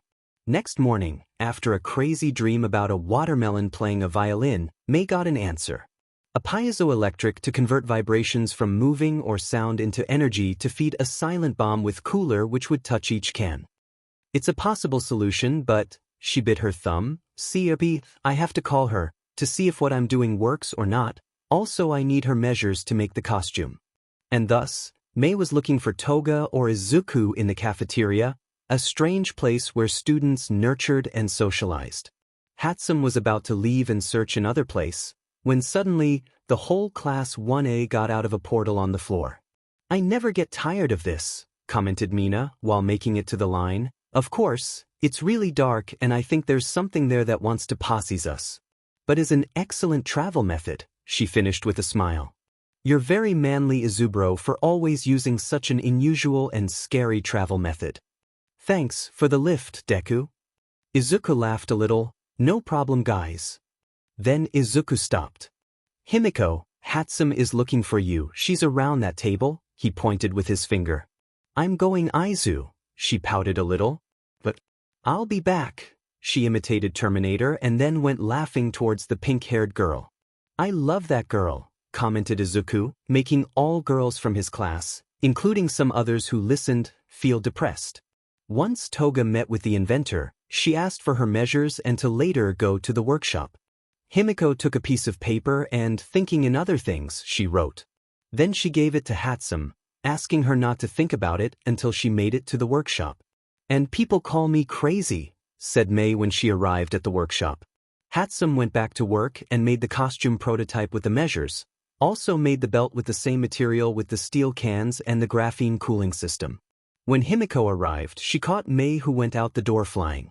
You people should put foam on the doors or the front wall. If not, then put you in a straitjacket, said Toga while getting up. When she had caught her, both of them fell to the floor. Or maybe put on you a 𝐻𝐿sing at the minimum. There's no time for that. Besides, it seems it only happens when someone is passing around here. What did you call me for? I have a prototype. I want to check if it works. Enter.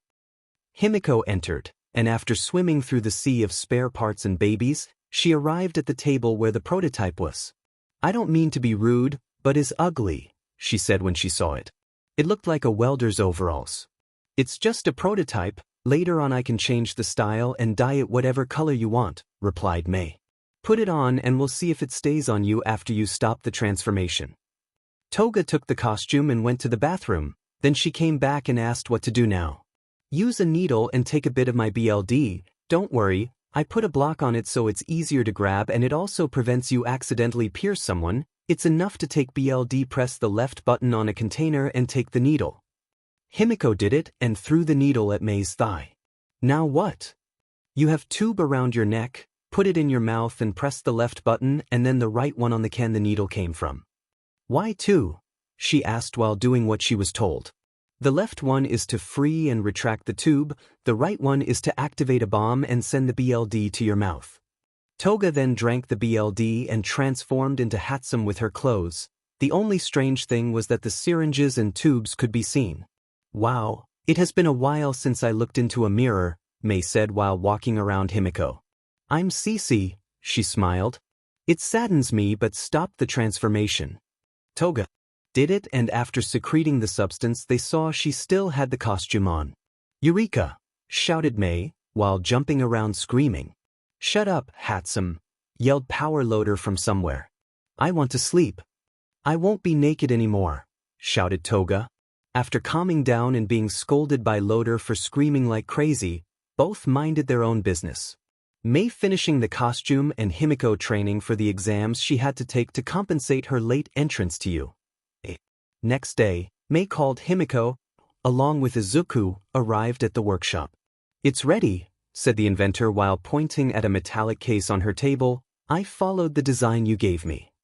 Himiko took the case, opened it and gave a look inside it. The costume was exactly as she wanted. Thank you, 𝐻𝗧𝗟𝗘, said Toga, giving the case to Izuku to store it in his pocket dimension. It's perfect if there's dash. Yeah. You're welcome, interrupted May. Now go away, I have more babies to make, she said while checking a blueprint she took out from who knows where. Well, Himiko, today's Friday, said Izuku. How about we visit 𝐴𝐿𝐴𝐺? The blonde girl nodded, happy to have a new costume. She never really liked her old villain gear. Izuku then opened a portal and they stepped out in front of 𝐴𝐿𝐴𝐺's house. When Izuku was closing the portal, he heard, "God damn it, 𝐻𝗧𝗟𝗧," from it and an explosion. Then, when they turned around, the teenagers saw 𝐴𝐿𝐴𝐺 sitting in front of the fence of the deteriorated house. Hi 𝐴𝐿𝐴𝐺, greeted both Izuku and Himiko. Hi, neophytes, answered 𝐴𝐿𝐴𝐺, a bit down. 𝐴𝐿𝐴𝐺. Izuku looked weirdly at his 𝗀𝐻𝗧𝗟. What's wrong? I'm bored, he answered. I can't hunt anymore due to the bet I made with Nizu. Even if I did, people are more careful nowadays, and even though I would love to fight all the heroes at the same time, I don't want to be a monster anymore. In this society I have the perfect opportunity to seem normal. I think I'm becoming senile. Wow, I never thought I would ever hear you say that, said 𝐬𝐴𝐵, who had been eavesdropping. Police girl, if I wasn't in this condition, right now I would be giving you some good spanking. Mr. 𝐴𝐿𝐴𝐺, called Himiko. Why don't you try doing a hobby? I don't think I have a hobby, girl. And what about a work? Asked 𝐬𝐵. The vampire thought for a moment. You know, that's not a bad idea. That way I could also remodel this sty and make it a real mansion. He signaled behind him without looking, and the ceiling just crashed down. See, I could just steal the materials, but I want to try and become a human again. I like the idea and all, but what would you work as? It has to be something that you like, otherwise you'll just be bored again and you may want to kill all people, and I don't know if. Izuku started mumbling. I thought I had gotten rid of that habit of his. 𝐴𝐿𝐴𝐺 sighed while Izuku continued to mumble. Toga, he looked at the girl, give him a good smack on the head, if not, he will continue like this for hours and hours. Okie doke. She hit him pretty hard on the head. Ouch, he complained while rubbing the sore spot. Toga, why did you do that? Mr. 𝐴𝐿𝐴𝐺 asked me to, she replied innocently. I like your girlfriend more with each day that passes, Izuku.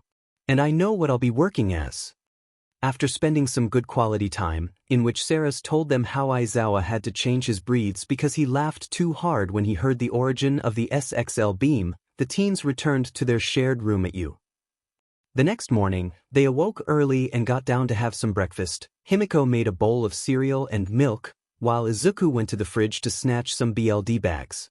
Half an hour later, the rest of the students came down to have breakfast and found Izuku and Toga in a brutal match of Smash Brothers. Mina, Katsuki, Ijiro, Ochako, Mineta and Shoto cheered for the vampire, while Jiru, Denki, Toru, Tsuyu, Ojiro, Momo and Aizawa, who had gone to make an announce, cheered for the ex-villain. The others made other activities, such as washing the dishes, going for a walk around campus, etc. Also, spectators were still holding their breakfasts and these splashed with each jump they did. After a fight, Toga beat Izuku. This caused a commotion. Mineta shouted, "You shame the patriarchy." Katsuki, she cheated. I want a rematch. Shiny. Ochako, Fing Beach. Kyuka, it's the end of patriarchy. Denki, Ojiro and Aizawa celebrated. Those three had some problems with Izuku, and that was the closest thing they could ever have to revenge. After a few minutes of fight, Aizawa remembered he was the teacher and used his quirk to stop them. Izuku and Ochako are on detention, Eraserhead said, using his quirk to look more intimidating. Uraraka for calling Toga a beach and Izuku because you lost. Uraraka, you'll clean this disaster, he pointed at the dirt-covered floor, and Izuku, you will take the garbage out along Uraraka on the afternoon. Aizawa-sensei, called Ida as always, doing his gestures, excuse me, but why did you come here? I doubt you came just to watch our shenanigans. That's right, Ida, I came to tell you the provisional license exams are in a month, and we will start classes this Monday. We'll continue our training to make some special moves and we'll practice rescue situations at USJ. Don't worry, he added when he saw his students' worried faces. Let's just say that if someone tries to infiltrate it again, that person will have a nasty surprise, he said with his trolling face while going to the door. Well, 𝗧𝗓𝗃, start cleaning and think about your behavior towards Toga. After Aizawa left the dorms, the students went to their rooms to do their daily routines, leaving Ochako alone, cleaning the floor. Izuku and Toga, meanwhile, visited Alucard, who, dressed as a carpenter, was making solid wood walls while 𝗧𝗟𝗧𝗟𝗘, also dressed as a carpenter, put them on their place. The ancient vampire decided to demolish the house and build the mansion he wanted. Izuku joined and helped them while Himiko watched, thinking. At 2 p.m., Izuku and Himiko returned to USJ. After Himiko finished eating, Izuku got up to go do his detention, but the girl stopped him. What's wrong, Himiko? Asked Izuku, kind of confused. Do you really love me? Or is it because I made you be my boyfriend? She asked, dead serious. What's up with that question? The boy didn't understand anything at all. Just answer. Well, at first it was to fulfill your condition, but then I watched you and read your mind lots of times and I could see the real you. An adorable girl who had been cursed with a society-despised quirk, and finally ended up breaking before it. Besides, I slowly fixed your mind while you were sleeping. Do you notice that you don't have as much BLD lust? The girl thought about it and realized he was right. Now she had more self-control when she saw BLD. I think that answers your question, Himiko Toga, Izuku finished. I really love you. I'm sorry, said Toga, crying. It's just that I was jealous of Fatty for the detention today. We're going to take out the garbage, Izuku said with a sweat drop on his forehead. There's nothing romantic in that. Thank you, Izuku, for giving me the opportunity to be the girl I couldn't be and for being the person in a long time to love me for who I am, she said with the voice hoarse, hugging her boyfriend. They hugged for a few minutes, they felt at peace. Staying like that? Am I interrupting something?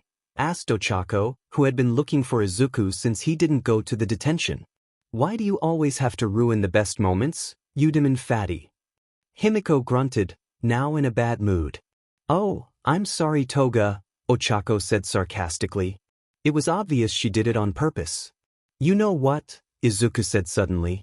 F this. He quickly put Ochako in a trance. Izuku, what did you do?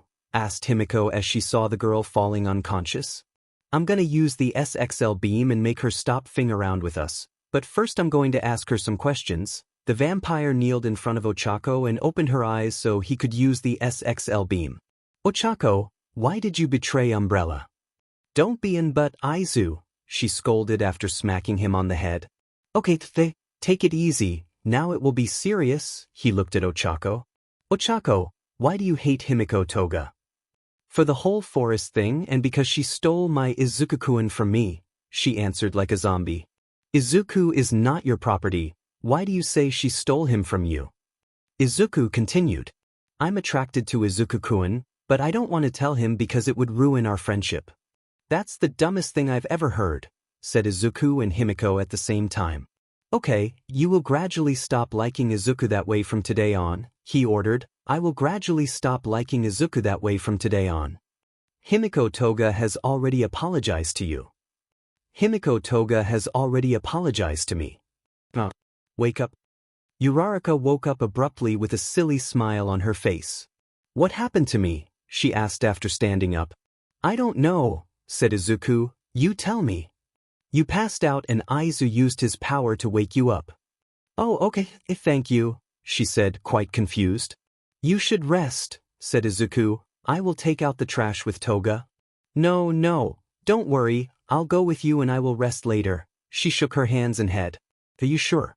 I won't be responsible if you pass out again, Izuku joked. Sure. All right, I'll see you later, Himiko, he kissed her goodbye. Okay, don't too long or else, the blonde girl threatened jokingly. Then Izuku and Ochako took out the trash, but when they were about to put it in the bin, they saw a face that looked a lot like the Fallout guy, sticking out of the wall. Ochako ran away screaming like crazy and Izuku quickly disappeared. Maybe it was a bit too much, said the guy to himself. Hey kid, wanna see a dead body? Shouted Izuku, phasing through the same wall the face did, with just a few centimeters separating them. The guy got scared and shot out of the wall, while Izuku exited the wall and was laughing his butt off. It was very improbable the guy would try to scare people like that again. Izuku returned to the dorms and told Himiko about the face on the wall. She cackled as she thought the guy had to change his breeds after that, until the vampire told her how the owner of the face shot out of the wall naked due to his quirk. Now Toga looked as if she was going to die from laughter. Once she calmed down, she asked if he knew who the guy was. He did know, but he didn't want to ruin the surprise for his girlfriend. Next morning, all first years were called by the principal. Students, said 𝐻𝐿sing on a podium with a teacup in his hand. The principal was seriously addicted to the thing. I'm happy to announce that I made a deal with a very good friend of mine, which was that, after giving him the necessary funds to start, he was going to apply his profession on you for free. He finished while sipping his tea. Principal, called 𝐒𝐮𝐬𝐴 Kendo, raising a hand in the sea of students. What's his friend's profession? It's a secret, guinea pigs, he shouted, spitting some of his drink. I mean, dear students, he said more gently. The students were seriously getting bad vibes from that situation.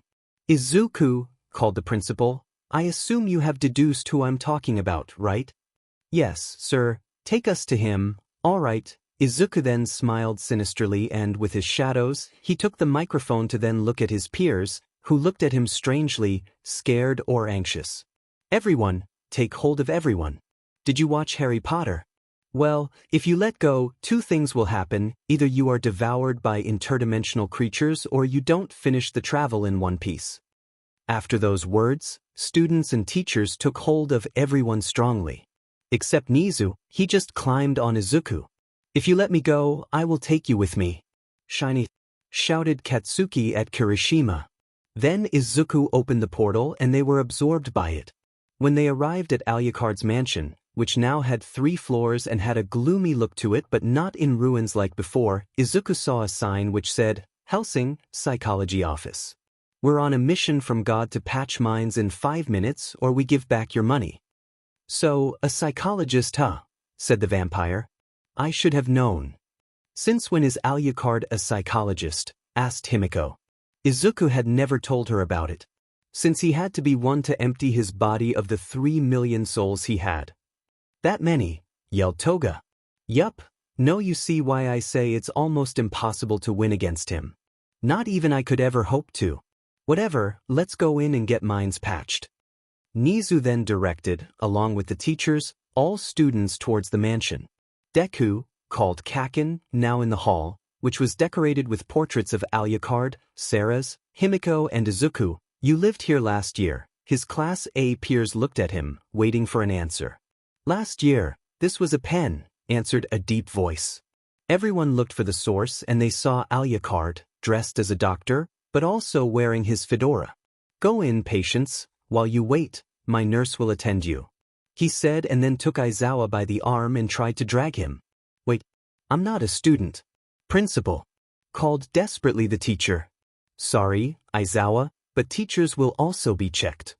Said the creature. Before that, the teacher tried to flee, but they were stopped by 𝐶𝐻𝐵, who was wearing a CC nurse outfit. Halt, she shouted. If you want to get out, you'll have to pass over my body. The male teachers thought about it. Perverts. 𝐶𝐻𝐵 yelled, blushing. Not like that. Stop being children and watch over your students, said Izuku, emotionless. When they saw him like that, the teachers obeyed. Something told them that, if they didn't, they would be very sorry for it. After a couple of minutes, Aizawa went out of the room, staggering but with a smile on his face. Next. It was already midday when the last student went out of the office. By then Himiko, Izuku and Aizawa were at you. Well then, Mama Caterpillar, what was the problem? Asked Himiko, sitting at Class A's lounge next to Izuku and Aizawa. You know what? I don't care what you call me anymore. You could call me Granny Butterfly and I wouldn't give a F, answered the teacher, resigned. And to answer your question, apparently I was scared of the responsibilities of being in a relationship. Pay Izu, said Toga, with a eating grin. I knew my female intuition would win against your mental powers. Cursed Izuku while taking out 10,000 yens. You, said Aizawa, open-mouthed. You bet on my mental health. Correct, Granny Butterfly, said Izuku, stoic. For some reason, it doesn't bother nor angers me as much as it should, the teacher answered with a drop on his forehead. Meanwhile, Shigaraki was in a back alley. Now I can beat you. WhatIf. He looked at the body he just stole a quirk from, and when he used it, a golden cross appeared on his forehead. Yes, just before being captured, AFO gave him part of his quirk.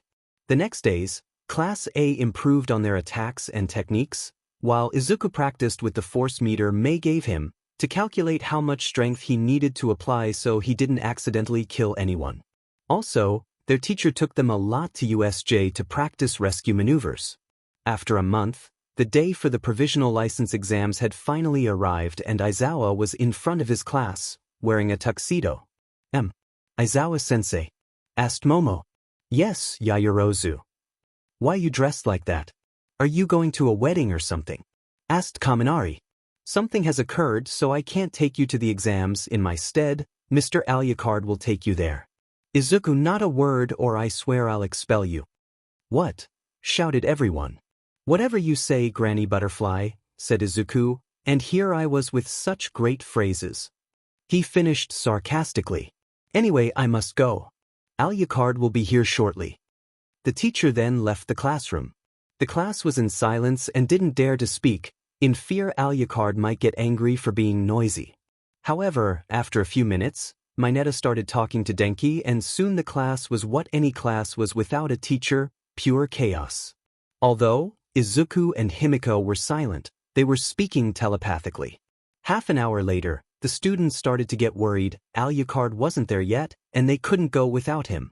Midoriya, shouted Mineta on his knees, I beg you for my pawn. Take us to the exam. I can't, I would be expelled, I can be a JRK and a rebel, but I do want to be a hero. Teen, call Alucard and tell him to be here quickly, yelled Momo desperately. It's not necessary, he was here from the beginning. Izuku grinned. And it's, Mr. Alucard, to you indecent, said Alucard, phasing through the floor. The students were frozen. If he really was there since the beginning, it was possible he heard what they said.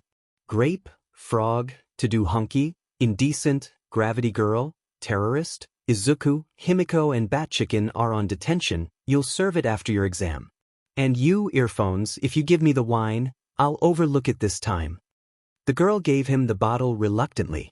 Ah, said Alucard, examining the bottle, it's from 30 years ago, good times. He then looked at Kyoka. You have good taste. Sensei, why did you call me 𝐶𝐻𝐿? My last name is Todoroki, Shoto asked, very confused. And why did you put me on detention? We ask the same, Alucard, said both Izuku and Himiko. To their knowledge they didn't do anything wrong.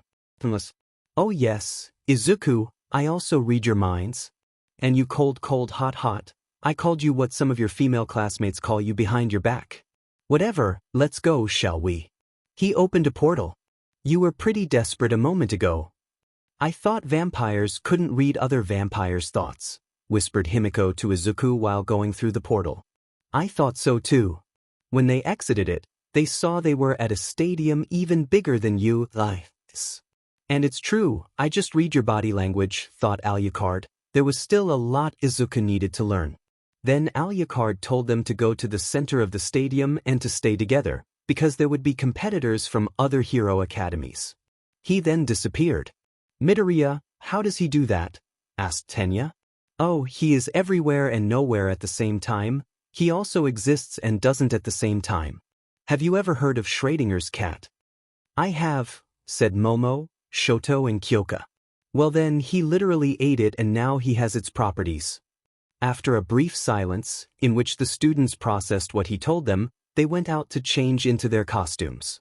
When Himiko came back, she was wearing a short black gothic sleeveless dress, which revealed a bit of cleavage. Also, she wore a dark red choker with spikes and had details of the same color on her belt with metal tubes with syringes and knives. On her back she also carried a retractile staff. but the biggest change was that she had let her hair down. "You're appealing, 𝐻𝐼𝐼𝐼," said Izuku, whose brain was almost in a short circuit, exactly like Denki's did sometimes. Then a man that looked as if he hadn't had any sleep in months spoke on the screen the stadium had. "I'm Mara, I'm from public safety and I will be explaining the exam. At the moment there are 1540 students, but only 100 will do the actual exam. We'll be doing a preliminary round," he continued over the complaining students. "Each of you will be wearing 3 targets and also you will carry 6 ball. The objective is to eliminate 2 competitors by hitting the targets with the ball. The targets will be worn on visible parts of the body. These will light up when they are hit by the ball. Now I will go back to sleep." Some minutes later, the students were under fire from everyone else. Apparently, they wanted to destroy you. However, they couldn't do much as Izuku created portals to deviate the ball to their own partners. After the first students going down, they stopped in fear of the portals. Then Izuku, Shoto, Katsuki and 𝐻𝐼𝐼𝐼 started immobilizing all the rivals they saw, so their own partners, who didn't have as much offensive powers, could strike them and pass. It seemed Alucard's therapy worked wonders. After 5 minutes of carnage, there was only the students and some from the other academies.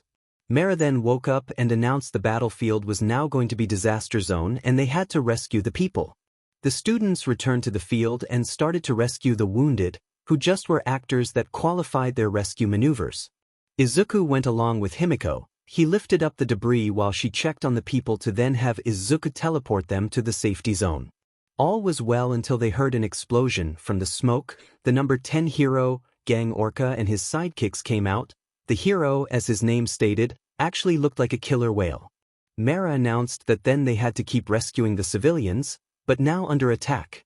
Izuku just sent some of his familiars, including his father, to the hero while he and 𝐻𝐼𝐼𝐼 continued the rescue. And if a villain came too close, Izuku just teleported his foe towards him and with a single punch he knocked him out and/or sent him flying to 𝐀𝐮𝐭𝐡𝐨𝐫.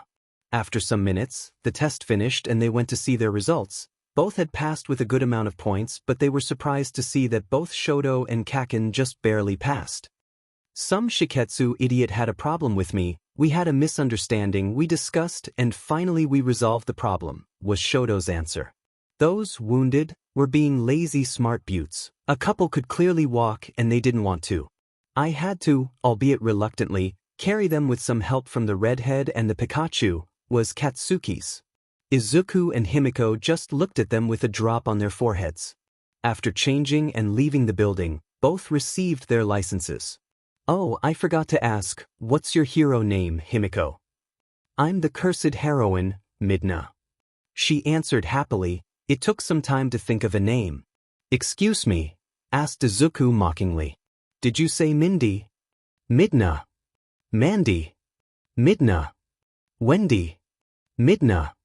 Toga was so angry, she threw a punch at Izuku. He was so distracted he couldn't become intangible in time. Okay, I'll stop bothering you, Mandy." He laughed while rubbing the spot and started to run from his girlfriend. She pursued him, still angry, but she let some laughs from time to time. Next day, Aizawa took them to the second semester inauguration ceremony. He explained, along other teachers, how they now could do internships in heroes' agencies and fight legally with villains. More was said at the ceremony, but it wasn't really important. Then the teacher took them to the training grounds. He seriously hated ceremonies.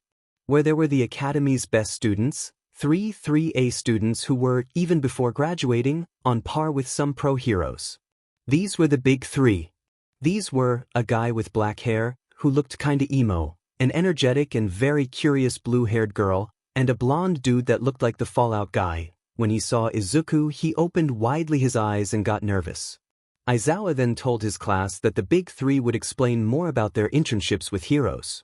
Tamaki Amajiki immediately went to his emo corner. Nijire Hato, the energetic girl, instead of talking about what she was supposed to talk, started to ask 1A students about their quirks and their most prominent features.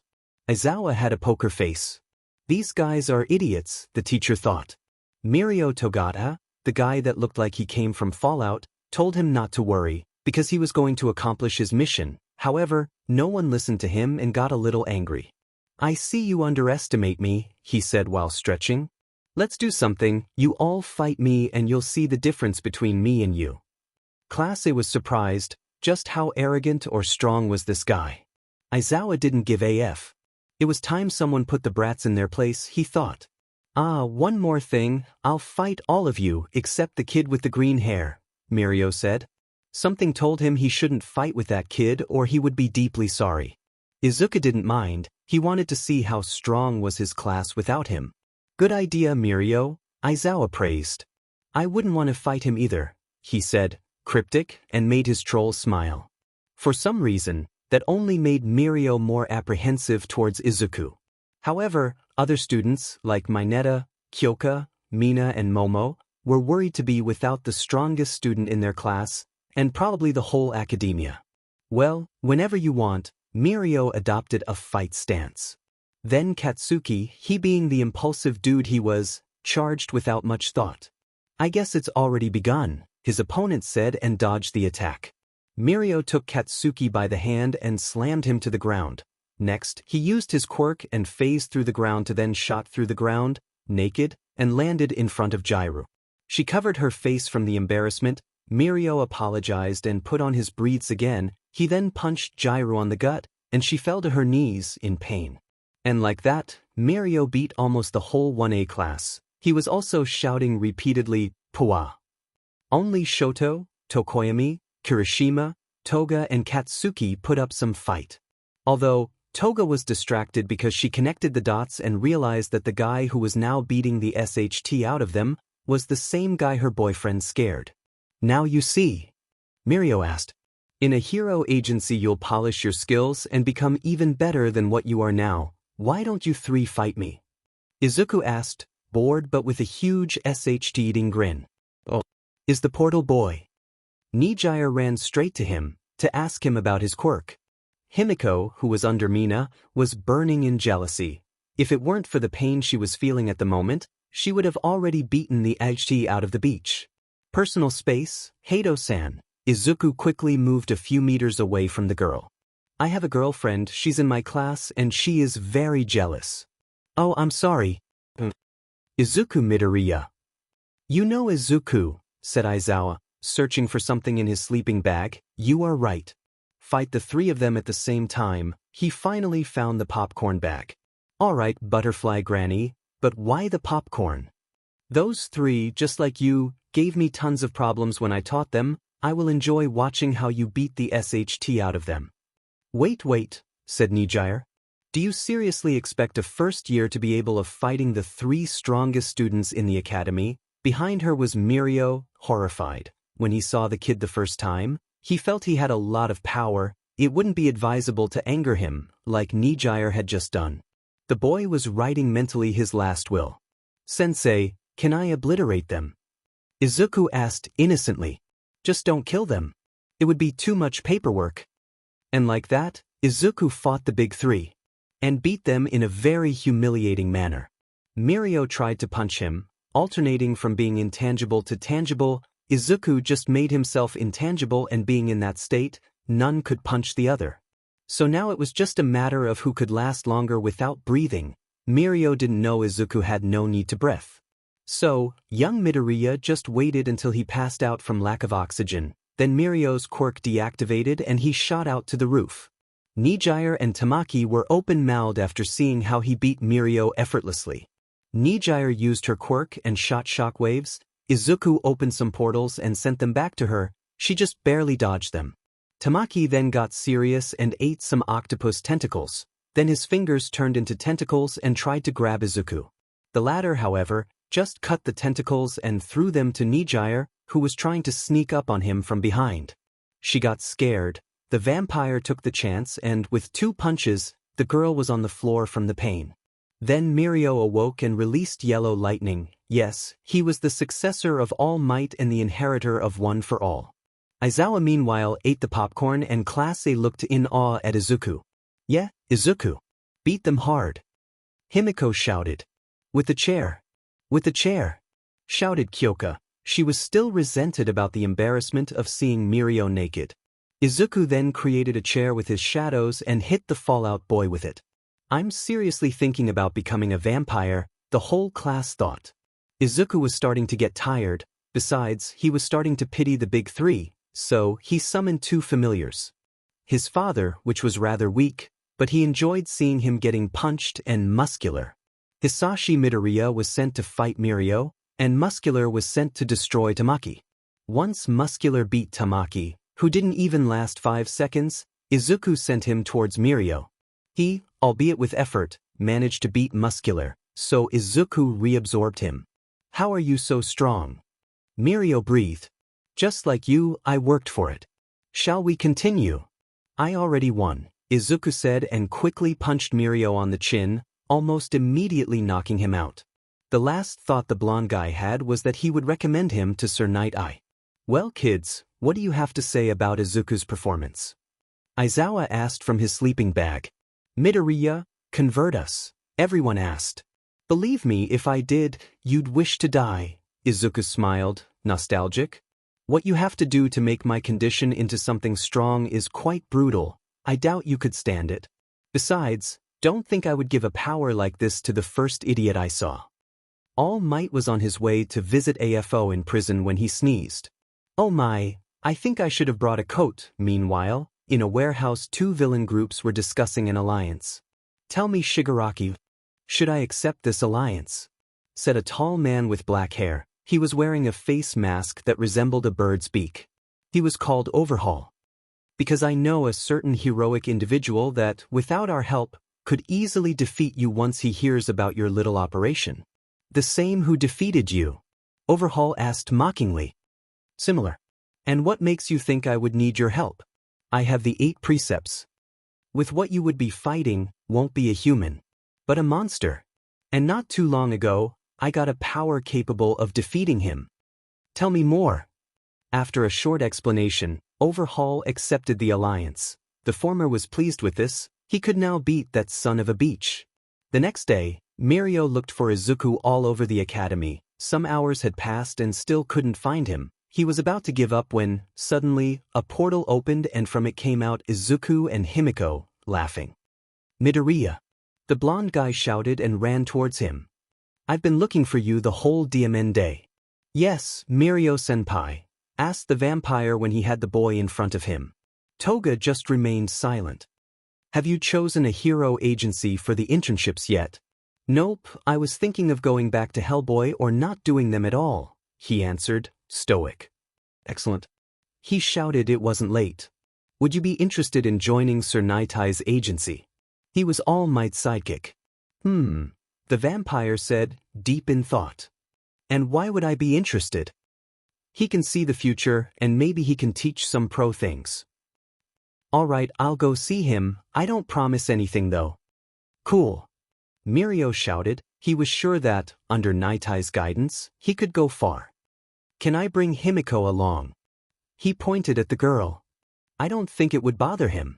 Mirio was so excited that just as classes finished, he took them to the agency that same afternoon. When they entered, Izuku and Himiko encountered some of 𝐼𝐻's sidekicks.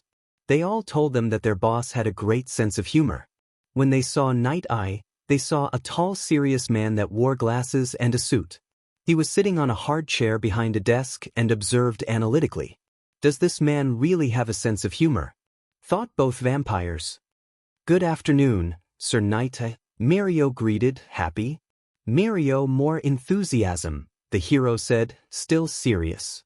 Yes, sir, shouted Mirio. This is Izuku Midoriya, the boy I told you about. The girl is just accompanying him. Himiko felt a bit offended. She's Himiko Toga, and if she isn't with me, we will both go home. Izuku said seriously, his eyes glowing menacingly. Bored, the pro looked at Mirio. Is it worth it? More than you can imagine. The boy answered, also serious. Okay then, Toga-san can stay, he answered. Well, Mirio, tell me why I should hire him. What makes him special? He's a first year, he already has his license, and beat us the big 3 at the same time. In less than 5 minutes. And most of the time it was a breathing competition between he and me. Night Eye opened his eyes a bit. He expected lots of things but nothing like that. Midoriya-san, what does this have to do with her? He pointed at her with his gaze. I just wanted to tell Mirio he defeated Toga without her using her quirk. Izuku answered with a huge smug smile. Himiko also smiled like that. It was unfair, senpai, she pouted. How come? Asked Night Eye, getting more and more interested. Mirio was in shock. He clearly remembered the fight she had put up. Her quirk isn't complete, it needs a little push from me to achieve its maximum capacity. Explain yourself. I'm a vampire, she has some vampiric BLD and needs my BLD to use her quirk at a complete stage. If they get violent, nothing a SXL beam cannot fix. The vampire smiled mentally. Can you demonstrate it? Night Eye didn't care anymore if he was human or not. The boy interested him, and if he didn't do anything bad, everything was fine. If you look at Himiko's eyes right now, you'll see it. Night Eye looked at the girl's eyes and noticed they changed from a golden color to a red one. I assumed you wanted a demonstration. I'll explain. Her quirk consists in transforming into someone else. Just in appearance, with my BLD she now can use the quirk of the other person. All after drinking BL. Interesting, the hero said. Could you transform into Mirio? Of course. Toga said while smiling, liking evilly her fangs. Mirio backed away a bit scared. Can I give my opinion, sir? No, now let yourself get bitten. Night Eye ordered. Himiko bit Mirio's neck and drank his BLD. She immediately transformed into him. Togata-senpai, could you please explain Himiko how your quirk works? Mirio got closer and whispered to his double. Once he finished, Toga phased through the floor and then shot out from it. Izuku had to catch her so she didn't get hurt. It feels weird talking with a clone, Togata said. It feels even weirder to have something between the legs. Fallout Boy, the girl replied. Izuku cracked up and even Night Eye smiled a little bit. I like her, and her quirk is very useful, Night Eye said, still serious, and looked at the vampire. I'll hire her, but you still haven't shown me your powers. You're very keen, Izuku smiled. Can I hypnotize Mirio? Why me? It's fun to torture you, Izuku answered coldly. Do it, Night Eye ordered. Izuku then used the SXL beam and Mirio had an unfocused gaze. Something Mirio would never do. Izuku asked, amused. Spank Bubble Girl, the hero said. Now it was hard to maintain his serious facade. Aye. Izuku then looked at Mirio's eyes. A few minutes later, Izuku and Toga were on the floor laughing, while Night Eye was holding up the laughter. They saw how Bubble Girl had slapped Mirio and he was rubbing the sore spot, and from the floor, he looked around in confusion while the assistant walked away, outraged. Night Eye would definitely hire the vampire. Alright, I got far away from the little ones, Shota Aizawa said once he was out of the grounds of view. Now, let's see if I still have time left. Aizawa took out his phone from one of his tuxedo's pockets. It's 10 in the morning. The teacher shouted. It's not time to think, it's time to run. He then took out his capturing gear from his seemingly dimensional sleeping bag, which he had under his tuxedo. It was too precious for him to let it get damaged. After putting the gear around his neck, he started to move around the city like Spider-Man. A few minutes later, the teacher arrived to his destination, a church. After jumping off the tree he had landed on, he cleaned the suit of possible branches or dirt which could have stuck to it. Then he extracted a comb from a pocket and he quickly fixed his long black mane. Truth to be told, it was somewhat hard to recognize him. Aizawa then sighed. He never thought he would end up in such a situation. Suddenly a taxi parked nearby and his best friend, Hisashi Yamada, aka the pro-hero present Mike, got out of it. He had also left his hero costume and now wore a light blue suit, but still wearing his usual glasses. Ah, Aizawa, old friend, I see you actually came here. I was starting to think you would run away. You hate these kind of activities after all, the hero greeted. You are right, Hisashi, but I already promised, so I have no other choice, Eraserhead tiredly answered. But are you sure you want to do this? Mike asked with a serious face. I may not look like it, but I'm actually excited. Excellent. The blonde shouted happily. I had already planned an escape route along a fake passport which you would go to Finland, where you would live under the name of Juan, A half-Japanese, half-Bolivian eccentric architect. This guy is totally nuts, Izuku thought. But this nutter is my best friend. He accidentally whispered yes. The reason 𝗧𝗱𝗘 couldn't take his students to the exams was because it was his wedding day. What was that? Nothing, you're imagining things, Izuku said stoically. Speaking of imagination, you aren't thinking of going inside with your gear and your sleeping bag, right? Hisashi asked mockingly. Maybe, 𝗧𝗱𝗘 coldly answered while putting away his things. A few minutes later, a limousine parked and a woman using a bride's dress got out of it. The veil hid her face, but it was easy to see her hair was light green. The woman looked around everywhere, as if searching for someone. She then saw Hisashi and went towards him. Hi, Yamada-san, the woman greeted happily. Hi, Fukukato-san, Mike greeted back equally or even happier. Let me be the first one to congratulate you on your big day. He then hugged her tightly. Thank you so much, but why are you wearing an Occidental suit? She got serious. I'm pretty sure I said the ceremony would be a Japanese-style one. Seriously? Mike got nervous. Oh, I'm sorry, Emi-san, I think it's better I go get changed. The hero prepared himself to his house, which was on the other side of the city. Relax, I'm joking, Emi laughed hard. Hisashi looked sideways at 𝗧𝗱𝗘. Good luck, my friend, you're gonna need it. Once Emi, aka the heroine Ms. Joke, calmed down, she stared at Hisashi. Hey, haven't you seen 𝗧𝗱𝗘-kun? Emi asked. She looked a bit worried. 𝗧𝗱𝗘 is ouch. Izuku interrupted him by hitting his ribs with his elbow. He's on his way, he coldly answered. Oh, Yamada-kun, who's your friend? He is SSH2, stop hitting me. I'm Juan, nice to meet you, Izuku extended his hand. Mike had a funny expression on his face. His eyes were wide open while he looked at Izuku as if he was a weirdo. Nice to meet you, Emi shook Juan's hand. This is weird, his hand shaking is similar to 𝗧𝗱𝗘's. Hey, Yamada-san, why don't you go look for Izuku-san? Perhaps he plans to run away. Izuku laughed. Yes, he laughed, a bit after his comment. However, Emi had a sad expression on her face. All right, Juan. Mike walked away, leaving Juan and Ms. Joke alone. From him, Izuku heard a soft whisper coming from Emi. I'm sorry, what did you say? Juan kindly asked.